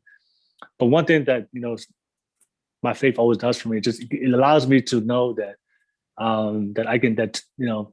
that there is a tomorrow, and no matter what happens today, that God's always there for me. That He gives me hope to keep going, and we just mentioned that this whole time in this podcast that life is a journey, and a lot of times because whatever the reason is, but sometimes we give up on ourselves, and we never see. Because to really get a full perspective of what your life is meant to be or the purpose of your life, you need to live your whole life. So that's like that's only seeing a picture, a half of a picture, but you didn't see the other half of the picture to see its totality of its beauty. All right, of a painting. You say you paint. So if you paint a half a picture, if you don't finish it, then we can only see half the beauty of that picture. And the same thing with our lives. Like you need something that's going to keep you going. When whatever the thing is, and that's why I feel like spirituality is very important because sometimes in life things don't make sense. We can't always justify everything. We can't always measure everything. You can't always be scientific about everything. Practical about everything. Not everything's tangible. There's a lot of things. Like science only goes so far. Exactly. Then comes God. I got that from the Notebook. Yeah, exactly. Like that's when spirituality steps in. Yeah. That's why you have to believe in a higher purpose, higher power. That there's a lot of things in your life that's going to happen to you that you may not understand. You may not have the answers for. You may not, you just don't know why it happened. But that's just life, and that's why I believe that sometimes, like I said, intuition, gut. You don't trust, the statistics or whatever or what the society is saying. Just trust like the inside and tap into that spiritual energy and just keep going. And one thing I do know is whether you give back into it is what you got to get out of it. So if you keep going, keep working on you, keep doing, keep loving, keep being the best version of yourself, and keep loving and doing great things, the universe always finds a way to give that back to you. So I just wanted to end it off with that. End it off with that. And thank you so much for sharing that, because that was really beautiful what you shared with everybody. A lot of people need to hear that. Thank you. I guess the last thing I want to ask you, we come to the end. We come to the end of the podcast. The one thing and first and foremost, I want to say thank you so much. Thank you. Thank you for having me. Thank you so much. I was so excited to meet you, and I was so excited to have you on the podcast. And I'm grateful. I'm very grateful that we did, because you shared so much knowledge. I learned so much. I learned so much today. And I thought when I hear you speak and the things to talk about, like, it just gives me like a lot of peace to my soul. So thank you. Well, thank you. That really means a lot to me. Yeah, thank you so much. So keep doing you. I'm very excited to not only that I met you, so we became friends. I'm also excited to watch you and in your journey, because it's very interesting to see where you go. So I'm gonna be a big fan. Yeah, and same to you. Like I can, I know, like I said, the algorithm stuff like messes it up, but every single time I can see your growth in the short amount of time that we've, connected. Yeah, and I believe this. Everything happens for a reason. The algorithm happened for a reason. Yeah. It wasn't an algorithm. I don't know. Life found us. Yeah. Which is I know it's such a weird world we live in now. It's like social media is where we, yeah. So, so thank you so much. Very appreciative, very grateful. The one thing I always ask every guest at the end of the show, to finish up the podcast, can you just leave some final thoughts, some final words of wisdom, and then we'll end off the podcast with that. Okay, sorry, my mom just came in. Can you push up the door? That's all. Yes. So my nuggets of knowledge. So I think the biggest thing that I can like tell, to the listeners and things that I've really like embraced within myself is first reminding yourself that you are deserving of love and you are deserving of all the good things in life. If you're going through something where you're feeling not present, not grounded, know that things are gonna get better. Know that. But the thing is, you also have to put in that work, and it doesn't have to be terrible work. It can be work where it's work where you have to do that face to face of your reality. You have to face your reality you have to go through the darkness in order to see the light. That's the reality of life that we live in, but it doesn't have to be this terrible thing. I think for me, I did all that shadow work and inner child healing work, which I highly recommend everybody go and do their own research on. But then also like providing myself with ways to continue on that journey. And that's where self-love and self-care come in. So finding what makes you happy and joyful, even if it doesn't make sense to anybody. I started doing roller skating and painting and buying plants and singing bowls and listening to music and doing all these things that keep my vibrations up. Because the thing is, when you're low vibration, you're manifesting. When you're high vibration, you're manifesting. So no matter what, you're constantly manifesting. That's why the word is so impeccable, because no matter what you say, you're manifesting that. So speak good to yourself and, really work on loving yourself. And it really is a perspective change. We create, like I said before, we create our heaven and hell on this earth. If we are willing to take that step to go through to face our reality and work through our traumas, there is, we will get to that other side. I do believe that as a collective, we are awakening. As a collective conscious, we are awakening. That's why there's amazing connections like this that we're having.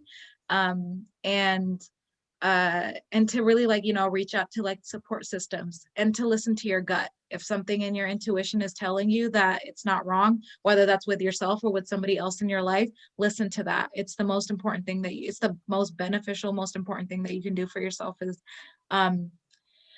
is starting to, move away from that and to build that relationship with yourself. Building that relationship with yourself is the most important thing that you can do for yourself. So, yeah. That's all. Right. Thank you. Thank you so much. Of course.